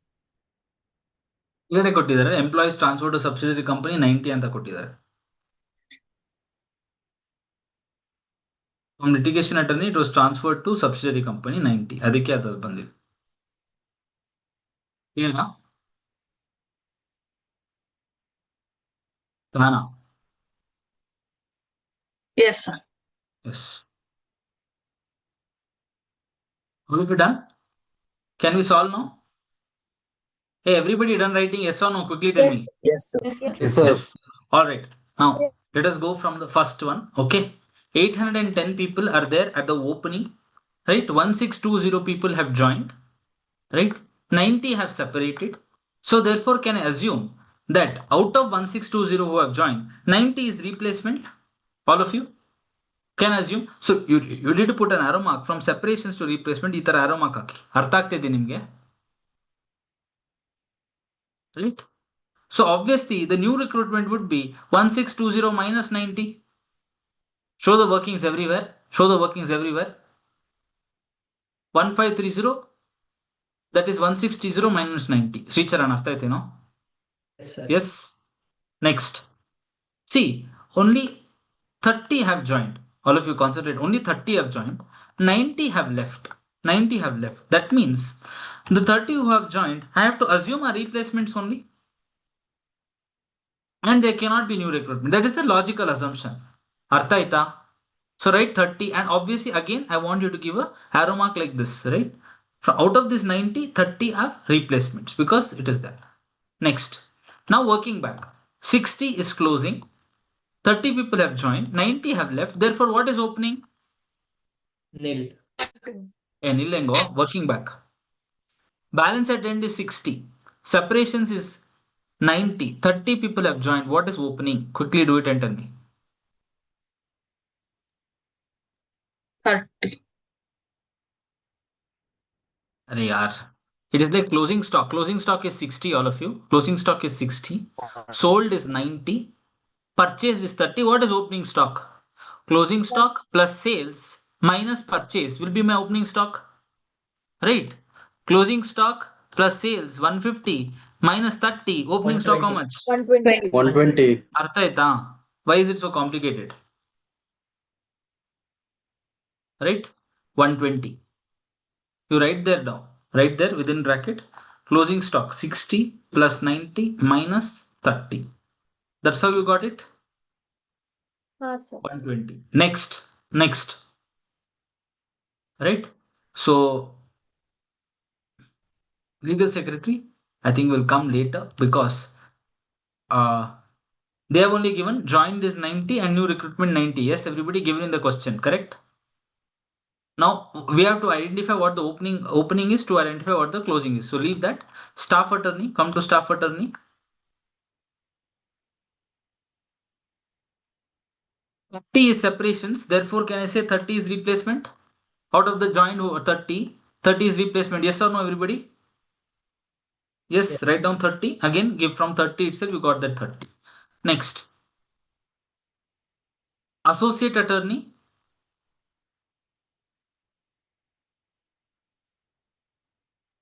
Associate attorney. How many have left? 15 have left. They've given down. Correct, everyone? It actually yellow barala.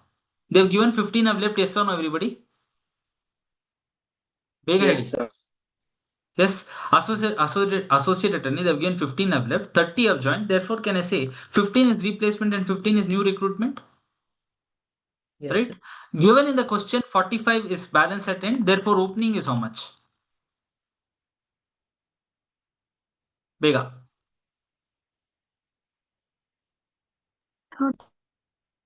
Huh? Again, same thing here. Closing stock plus sales minus purchase. So basically, 45 plus 15 minus 30. How much? 30. 30. Right? 30 is my beginning. All of you write down.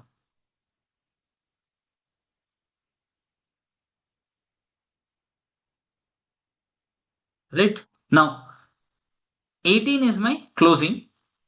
Right? Opening is 6. Right? Therefore, and separations is 0. Therefore, can I say the total join should be equal to new recruitment 12 because 6 plus 12 is 18? All of you? 6 is Yes, sir. opening plus 12 and that 12 is your replacement has to be 0. Okay, replacement has to be 0. Only then it can be 18. Yes or no, everybody? Yes, sir. Same way here also, right? Replacement has to be 0. Entire new recruitment has to be joined. Only then my closing will be 51. Yes, no. 12 plus 39, 51. Correct, Sricharan? Yes, sir. Abhishek. Clear? Yes. Write that down. Write that down. Next. Litigation attorney. Separations is 90. Opening is 90. Joined is 0. New recruitment 0. Replacement 0. Right?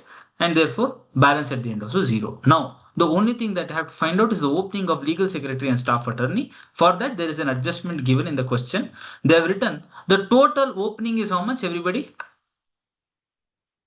Total opening given in the question is how much? Sir, You you're have a not idea? hearing that part of the Yes. 1. They've given here 1158 is the total opening. Correct. At the beginning of the year, there were total 1158 employees on the payroll of the company. Correct. The opening strength of the legal secretary, staff attorney, and associate attorney were in the ratio of 3 is to 3 is to 2. Now, using this information, can I find out? So, 1158 is opening. Now, using the ratio of 3 is to 3 is to 2, tell me what will be legal secretary, staff attorney, and associate attorney. Yes, bega head. 3 is to 3 is to 2 formula use ಮಾಡ್ಬಿಟ್ಟು opening strength of hey look at this opening strength total is 1158 all of you, so 1158 minus 90 26 and then 120 and 810, are you understanding? You will get the total of these three. Yes or no? Yes, I sir. understand. So 1158 2 arrow marks, 1158 2 arrow marks, write down. Others is basically 810 plus 120 plus 6 plus 12 plus 90, right? 1038. 1158 minus 1038 is here legal secretary, staff attorney, and associate attorney. These three together is 120. Now it is in the ratio of 3 is to 3 3 is to 3 is to 2. So 3 is to 3 is to 2. That is how much? Quickly tell me. 45, 45. 45, 45, 30. 30 we have already written. So therefore these two also will be 45, 45. I hope you have written this working note also below. Yes, sir. Okay, 45, 45. Now you tell me all of this. So 45 is beginning, 90 is joint, separations is 0, closing how much? Balance at the end. 135. 135. The second one, 45 opening, joined 30, left is 30, therefore 45. closing is 45. 45. Right? Now we can find out the total of all. Total joint total ನಾನು ಹೇಳ್ತೀನಿ ಬರಿತಾ ಹೋಗಿ 1851, new recruitment 1686, replacement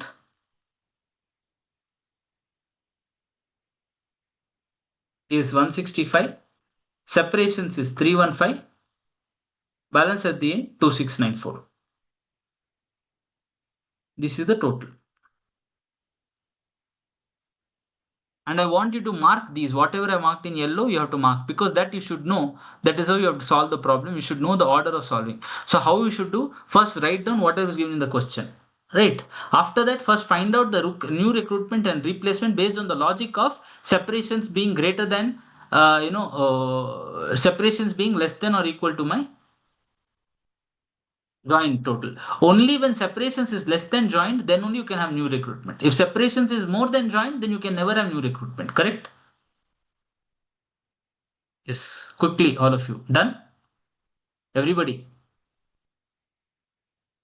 All of you done? Yes? Yes, sir. Srija done? Yes. Yes, sir. Okay. That's it. So if you have done this, now your answer is very simple. Now let us look at the answer. This is the only thing important. Huh? Everything else is very simple in this problem, right? So they don't go as per their approach. Just use what we have done. Understood, all of you? ಅವ್ರು ಎರಡೆರಡು ಮೂರು table ಮಾಡಿದ್ದಾರೆ. ಒಂದೇ table ಸಾಕು. The way we have done calculation of labour turn over it, replacement method, number of replaced persons replaced during the. Now look at it. Separations is how much in our table? Quickly. 315. 315. And replacement? 165. Yes, so 165. that's what you can see here. 165, 315. Average is 1158 plus 2694 by 2. That's what they have used here. 1926 and 1926. Okay. For flux method, number of people who have joined plus replaced. Add both. So 315 plus what is this? Number of people joined is 315. Number of people replaced is sorry, one nimsha. Let me look at this.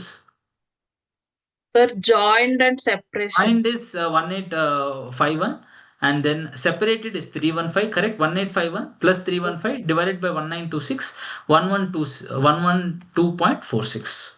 Therefore, his formula is incorrect. What he has given in the question. Understood, all of you? That's all. Okay. So flux method, I have done this problem in the class where they've given flux method, replacement method, separation method. When they've given number of people replaced, what is the first formula you will use? When they've given number of people replaced, what's the first formula you will use? Replacement. Replacement method. You will use replacement method to find out what is the average number of workers, and then you can go to separation method, find out what is the number of separations. When you know number of separation, number of replacement, you can use flux method to find out the remaining part of the answers. Yes. Explain the treatment of overtime premium in the following situations. Okay. So the situations are given and you have to give the treatment. Clear, all of you? When the customer has agreed, when it is due to shortfall in production, that is irregularly worked, when it is regularly worked due to abnormal conditions, then urgency with customer is specifically asked for it, and all of this is given. What is the treatment to be given? Okay.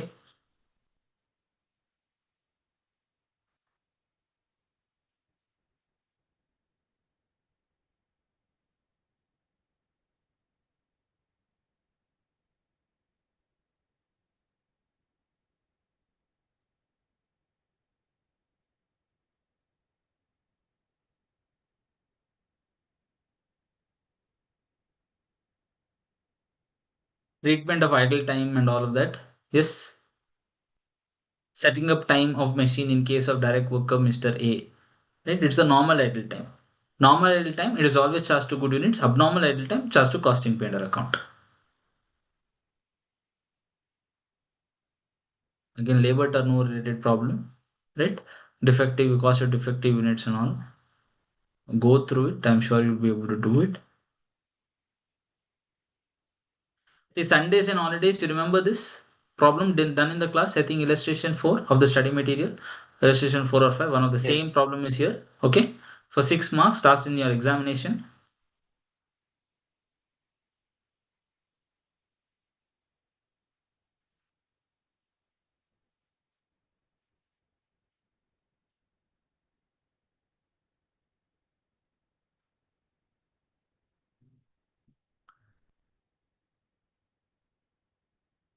This problem, all of you solve. Okay, this problem. Question 9, Jan 25 RTP.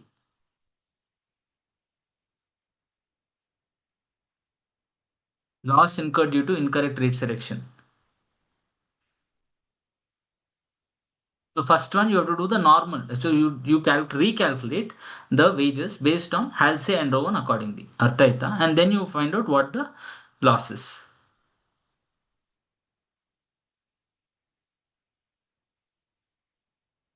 Again Halsey plan and Rowan plan. Simple ಆಗಿದೆ.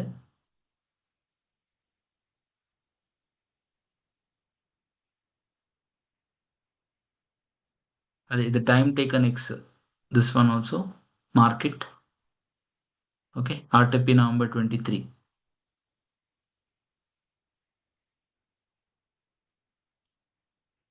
Theory question: how does high employee turnover increase the cost of production? So basically your question, labor turnover, the question is there, all of you. Settlement cost, your productive hours lost, all of this, those points only. Cost of recruitment, training, induction, abnormal breakage, efficiency lost, all of that is written in words here. ಅರ್ಥ ಆಯ್ತಾ ನಿಮಗೆ? That entire problem, put it in words. Clear all of you? Which problem? Labor turnover problem. ಇವಾಗ ತಾನೇ ನಾವು ಮಾಡಿದ್ವಿ.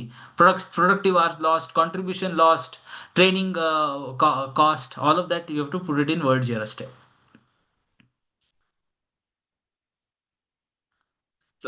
Flux rate, again simple, nothing complicated. Rowan premium plan and all of that, just okay, go through it. I'm sure you'll be able to do it. Okay, this is my employee cost chapter.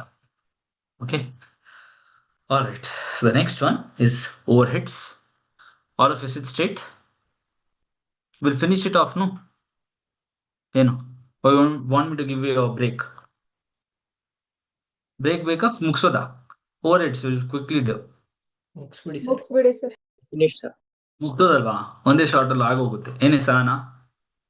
ಹಾ? Yes, sir. Yes. Overheads. It's simple. No, material, labor, and overheads is simple. So today we'll be doing only so much. Not next class anyway. Next session ABC ಮಾಡ್ತೀನಿ. Then service costing, very small chapter. ಯಾಕಂದ್ರೆ explain ಮಾಡಕ್ ಜಾಸ್ತಿ ಇಲ್ಲ service costing ಅಲ್ಲಿ. It's more about solving your different category of problems. So explanation perspective in the very small. Marginal costing, only the formulas will take time, to little bit time, not so much in, because class ಅಲ್ಲಿ I have discussed in detail the concepts and all. ಇಲ್ಲಿ formulas ಅಂದ್ರೆ ಟಕ್ ಅಂತ ಆಗೋಗುತ್ತೆ. So the tomorrow's class will have good time to go through your latest RTPs, MTPs and all of that. Okay, and I'll try my level best to release the material also before the class itself, so you can come with the material to the class. Okay, with the material you can come. So avagle you can note down. Book note down ಮಾಡಿ. I don't know if you'll get the time to take print out, but before your examination you can take the printout and go through that and mark it. All right.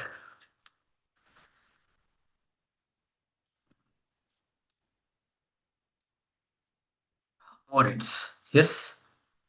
Overheads is nothing but your indirect cost. Yes. It's also called as on cost, supplementary cost, right? Your unproductive cost, etc. Non-productive cost. Yes.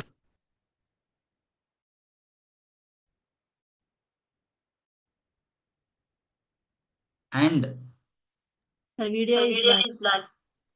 ಆಗ್ತಿದೆಯಲ್ಲ? Some even I also felt there is a glitch. Is it fine now?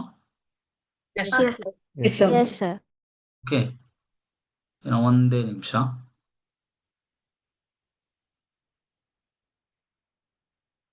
I don't know why.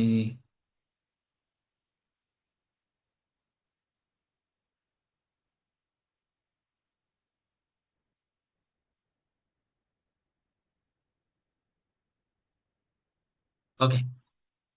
Yeah, I hope it is fine now. Yes, sir. Yes, sir. Yes. So overheads is also called on cost, indirect cost, supplementary cost, non-productive cost. All of you, correct? All of these different terminologies. Basically, Aditya, it is the aggregate of indirect material, indirect labor, and indirect expenses. When I add all of this is nothing but overheads, right? So, what are the different types of overheads or classification of overheads? It depends on whether it is classification or behavior based classification. Function classification, always remember your cost sheet. Factory overheads, administration overheads, selling and distribution overheads, research and development overheads, etc. Behavior based classification, fixed overheads, variable overheads, semi variable overheads. Sir, in the introduction chapter definitely would have covered. Yes, Kanishk. So behavior based classification, fixed overheads, variable overheads, semi variable overheads. Your fixed cost in overhead chapter we call fixed overheads, but otherwise generally fixed cost remains fixed in Total.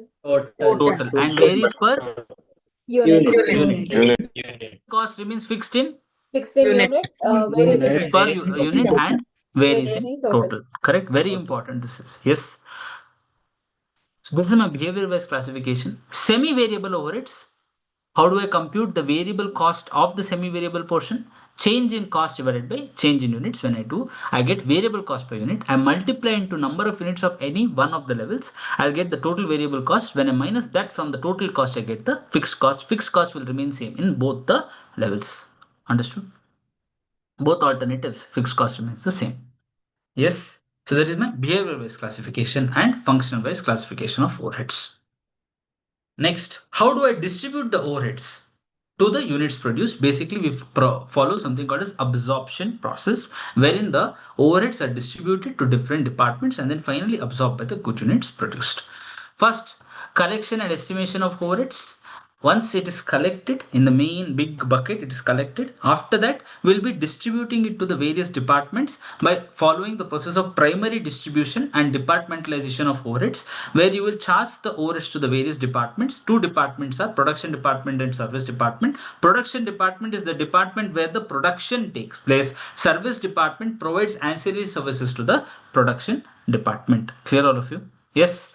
So P1, P2, P3, S1, S2 is the normal example we follow. So remember, there is one big bucket and then there are smaller buckets. Yes, Ganesh, sit straight, all of you. Yes. Remove your hands and sit straight. Yes. So smaller buckets are there and then there's a bigger bucket. Yes. First collection and estimation happens. After that, we will perform something called as what? Allocation. Yes or no? In primary distribution, first you will perform allocation. Allocation is when the overheads are directly attributable to a particular department. By way of allocation, you will charge the overheads. Next, by following apportionment, that means when you cannot when you cannot directly attribute it, you will apportion the overheads on a reasonable basis to the production department and service departments. So after location apportionment, you would have completed primary distribution. Then you will perform secondary distribution, wherein you will charge the service department overheads to the primary distribution. So redistribution will happen. Yes or no? That is my secondary distribution.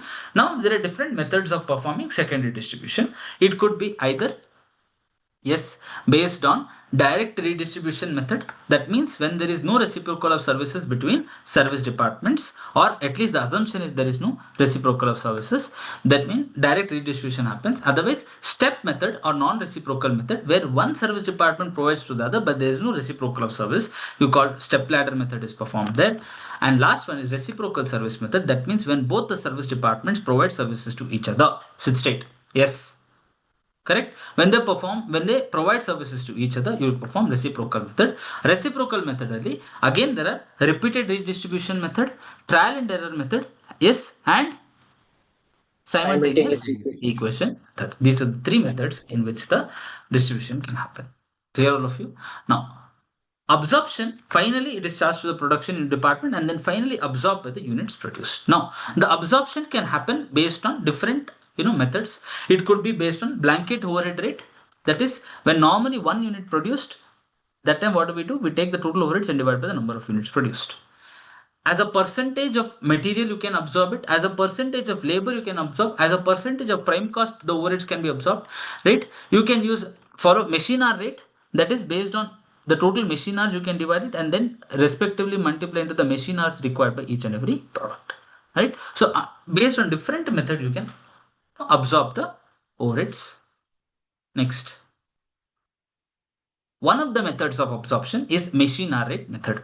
Under machine hour rate method, we find out what is the cost of operating a machine. Yes, so here again very important, remember we are discussing only overheads here, so only overheads is considered.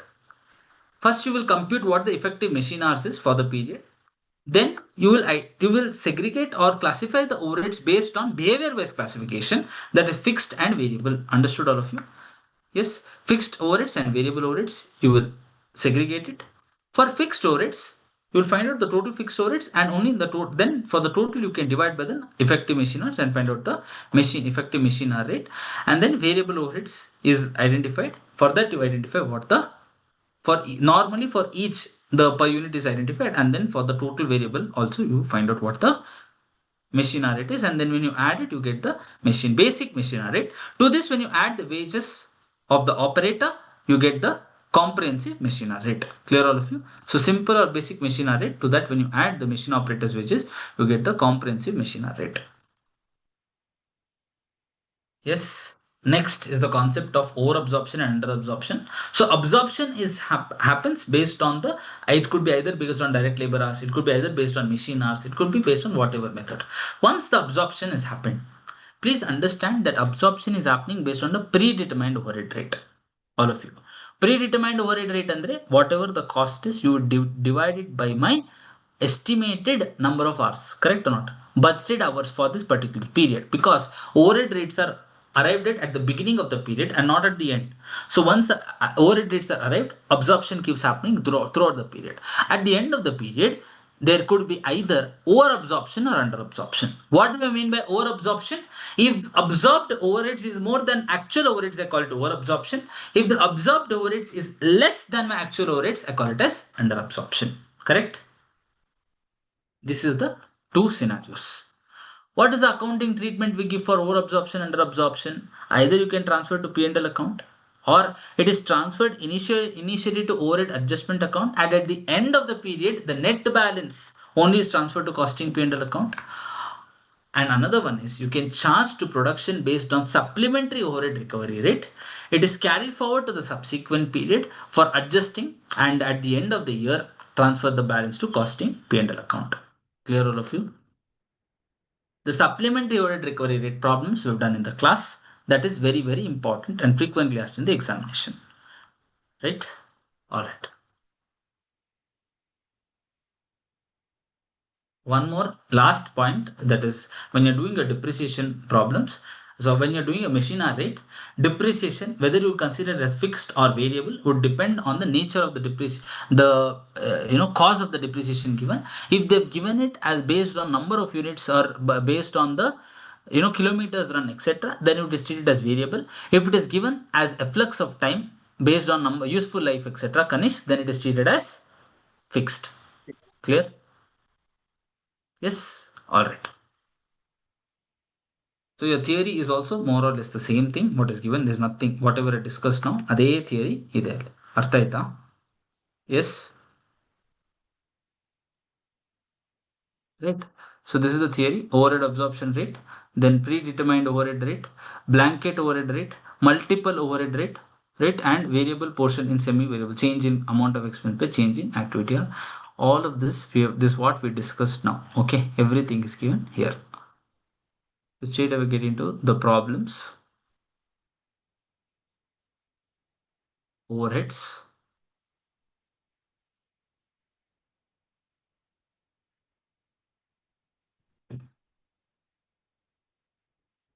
Right.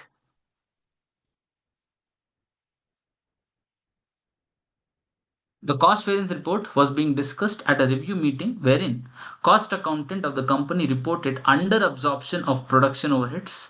The following information available from the cost records of the company at the end of the financial year 23-24. Actual production overheads incurred was 4,50,000, which included 42,000 on account of return of obsolete stores. Okay.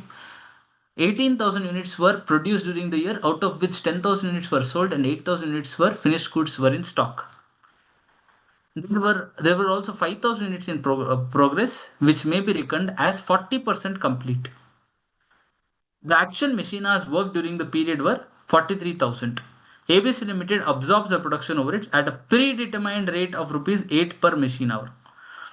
On investigation, it has been found that 20% of the under absorption of production overheads was due to defective planning, and the rest was attributable to normal increase in cost of indirect materials and indirect labor. You are required to calculate the amount of under absorption of production overheads during 23-24 and show the treatment of the under absorption of production overheads in cost accounts. Yes. So first one, total production overheads actually incurred 4,50,000 during the current year. Return of obsolete stores is subtracted because this obsolete, anything that is obsolete is always abnormal in nature. Correct? So that is reduced 42,000. You get actually incurred is 4,08,000. Production overheads absorbed were 43,000 machine hours into 8 per hour, 3,44,000. Therefore, under absorption was 64,000. Out of this 64,000, yes, they should have continued here. I don't know why it is not continued. Here they have done it. Right? Out of that 64,000, 20% was due to defective planning, right? 12,800. Then the other was 51,200. Understood, all of you? The defective planning also will go to costing P&L account. This will go to costing P&L account. Balance 51,200. Now we will see how do we charge it to WIP, finished goods and cost of sales using supplementary overhead recovery rate. So that 51,200 first is divided by 20,000. How do you arrive at 20,000, all of you? They told 18,000 was produced. Out of that, 10,000 is sold, right? And then 8,000 is stock. And another 5,000 is work in progress, which is 40% complete. So 40% of 5,000, yes, 2,000 is work in progress, equivalent units. Correct? Therefore, what is the equivalent production? Right? 10,000 plus 8,000 plus 2,000, total 20,000. Artha aita? Yes, sir. All of you? So that 20,000 is taken here. Right? So 51,200 divided by 20,000, 2.56 is the supplementary overhead recovery rate. That 2.56 you will multiply into the work in progress equivalent units, finished goods as well as cost of sales. You will get here 5120, 2480 and 25,600, and then you will pass that entry. All of you understood? We have discussed that in the class, right? What is debited and what is credited. You have to pass that entry here. So you will get what is the treatment in the books of account. Suggest any one basis of reapportionment of service department overheads over production department in the following instances: maintenance and repair shop, hospital, dispensary, fire protection, stores department. So all of this they're given very simple, very easy to score. These kind of questions are, this is your examination questions itself, right? So maintenance and repair shop based on direct labor hours, machine hours, etc. Hospital based on number of employees, direct workers. Then fire protection, capital values. Stores department, number of requisitions. Transport department based on the truck hours, etc. Then computer section based on computer hours. Powerhouse, horsepower. Yes, inspection hours. Tool room, direct labor hours, machine hours, etc. Then timekeeping, number of employees. Yes, all of these are the basis on which apportionment of the expenses can happen. Sir, two bases for each one is enough, no, sir? Yeah, more than enough. You don't have to write all of them. Huh? Yes. Then the following particulars refer to the process used in treatment of material subsequently incorporated in a component forming part of an electrical appliance. The original cost of the machine used is given was 20. So this is for depreciation. They're given data. Okay. Then electricity used by machine during the production in 16 units per hour at a cost of 7 per unit. No power is consumed during maintenance or setup. If you remember, there are two hours that you can do. Maintenance hours and setup hours can be done separately, and the overhead hours can be calculated separately. Yes, I've done similar problems in the class. Right? You remember setup hours and maintenance hours? All of you?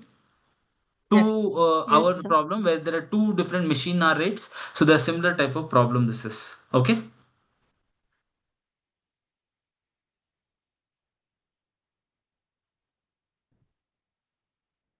Right? So this is the format. All of you concentrate now. Format. So standing charges. Then you have your variable expenses or machine expenses written up here, and then you have your machine cost of operating the machine. So this is a secondary distribution problem, right? Very important. How do you read the table? All of you concentrate now. You have these are production departments. This is a production department. These are your service departments.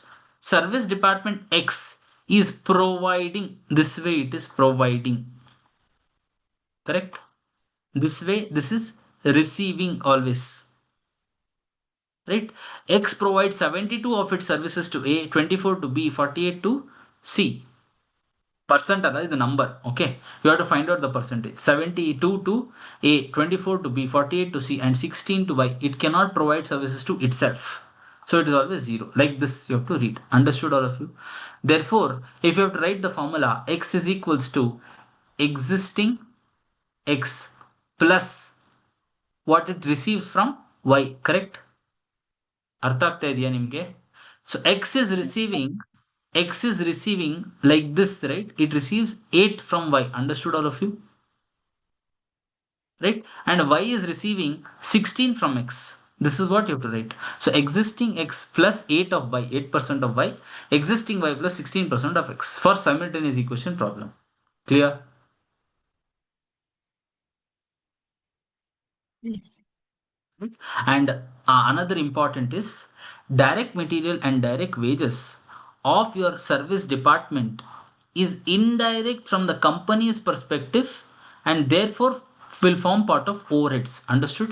So this should be included in your primary distribution. NPDI adjustment, all of you. Right? Yes, sir. Salary of the chef, Pavitra. Yes, salary of chef is direct wages for canteen department. Example, ಇದೇ example ನಾನು ಕ್ಲಾಸಲ್ಲಿ ಕೊಟ್ಟಿದ್ದೆ. Yes, salary of a chef or a cook. Right? If this is canteen, it is direct for the canteen but indirect for the company. Therefore, it is overheads and should be added in primary distribution.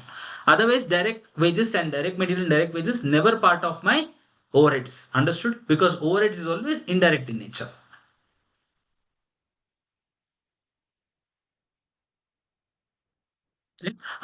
Here, this also is important. With the use of computer, without the use of computer and NPDA, right? Common cost, right? Common cost will be calculated for all hours, whether a computer is used or not. Same way here, common cost for rent, for example, will be divided by my total number of hours. Understood, all of you? However, computer charges will be charged only when the computer is run. Clear?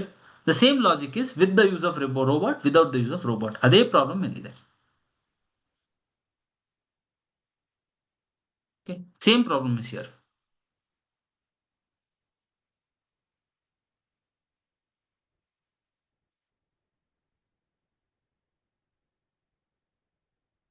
This is relating to your cost sheet.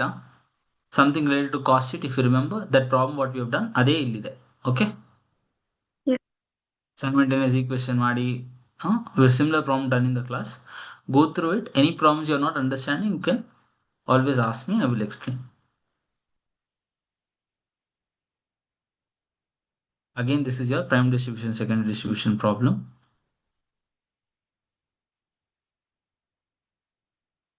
Blanket overhead recovery rate, departmental overhead recovery rate, right? Conditions required for application of blanket rate, right? Only one major product being produced, where several products are produced, but all products pass through all departments and all products are processed for the same length of time in each department, right?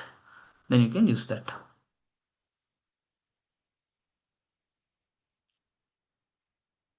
Your comprehensive machine hour rate related problem. This is go through it. It is simple.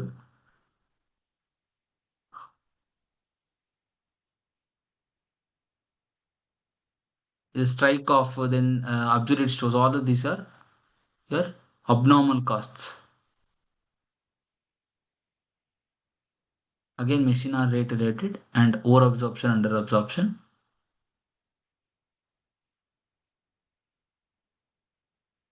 Similar to what we discussed.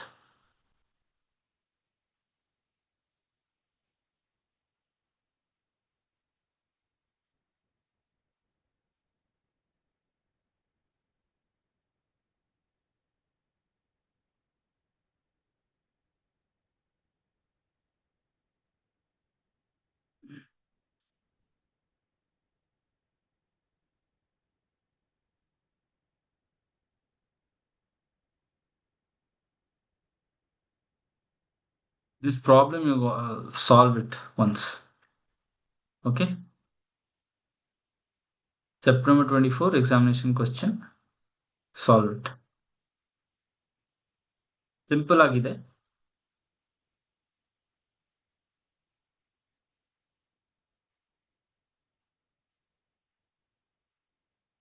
Again, this is a very simple problem, nothing complicated here.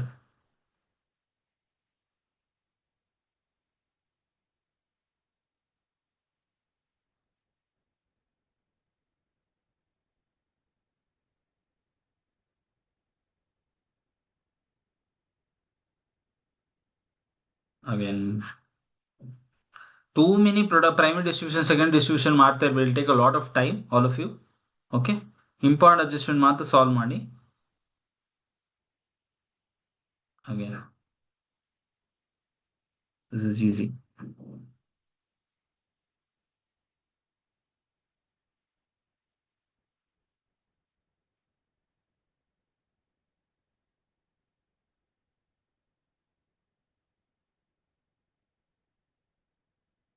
This problem again, you can go through this. May 23.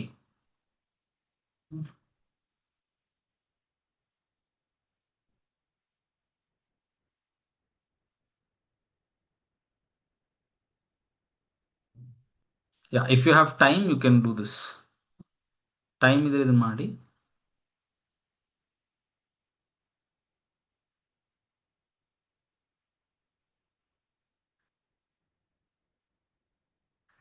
Other questions are your problems now. I would suggest you to do it. You have additional time do, isn't it? So one or two are a little different type in that. So if it gets picked, then that will be, if you solved it before, it is easier.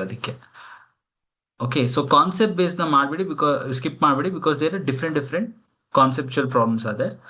See, it's a given that whatever is done in the class, you cannot skip. That has to be done. Study material problems are lifted that you cannot miss, especially the illustrations, right? Practical questions are basically your examination questions. Many of them will be repeated. What is their practical questions and in this revision material. ಅರ್ಥ ಆಗ್ತಿದೆಯಾ ನಿಮಗೆ? Yes, that will be repeated, right? So conceptual question, then case scenario based questions. Obviously, you have to do all the case scenario based questions. All case scenario based questions ಮಾಡಲೇಬೇಕು, ಅದಕ್ಕೆ option ಇಲ್ಲ. And then obviously recent examination questions, latest RTPs, MTPs and examination questions also to do. Other questions you come to once you have done all of that. ಅವಾಗ ಮಾತ್ರ, ಅಥವಾ you can glance through, right? Glance through and important adjustments mark ಮಾಡಿ ಅಷ್ಟೇ. Clear all of you? Yes. So with this we have completed material, labor and overheads chapter. Next is ABC, very simple, right? So it will not take much time to do ABC and service costing. Margin costing will spend a decent amount of time. So maybe half an hour will do ABC, half an hour service costing, and maybe 1 hour of margin costing. That will be around 2 hours. Okay. In tomorrow's class, I'll also go through your May 25 RTP. Go through ಮಾಡ್ತೀನಿ. Suggested answer anyway, it has gone, we have gone through it, so that will glance through once first, right? So all of you, ball is in your court. Today also, don't waste your time. If you can study a little bit, study, take some time break and then study if you can. Otherwise, if you are an early riser, earlier than what is required for your class, ಅಷ್ಟು early ಇದ್ರೆ, then you can sleep at 10 o'clock, get up at 4 and read, right? Otherwise, ಇವಾಗಲ ಒಂದು ಬೇಕಿದ್ರೆ 1.5 hour you can finish off, some simple chapter, maybe overheads, ಮುಗಿಸ್ಬಿಡಿ, right? Or employee cost is also very simple. One of the chapter you can finish, then tomorrow you can continue that. So material, labor, and also sir has done, I think, introduction and cost sheet, am I right? And Yes, process sir. costing is also done. Okay. Right. So plan it. I hope you have your own timetable. Tomorrow's session is my last session. I'll be completing all the chapters pertaining to me. So after that, tomorrow is, I think, Thursday. Then you have Friday and Saturday. Sunday is your exam. Right. Plan well. All the best for your exams. Anyway, I'll be there for the evaluation also. Okay. Meet you all tomorrow. Thank you, everybody. Bye. Thank you. Thank you, sir. Yes, sir. If anybody has any doubts, you can ask me. Anything? Nothing? All right. Thank you, everybody. Bye. Thank you, sir.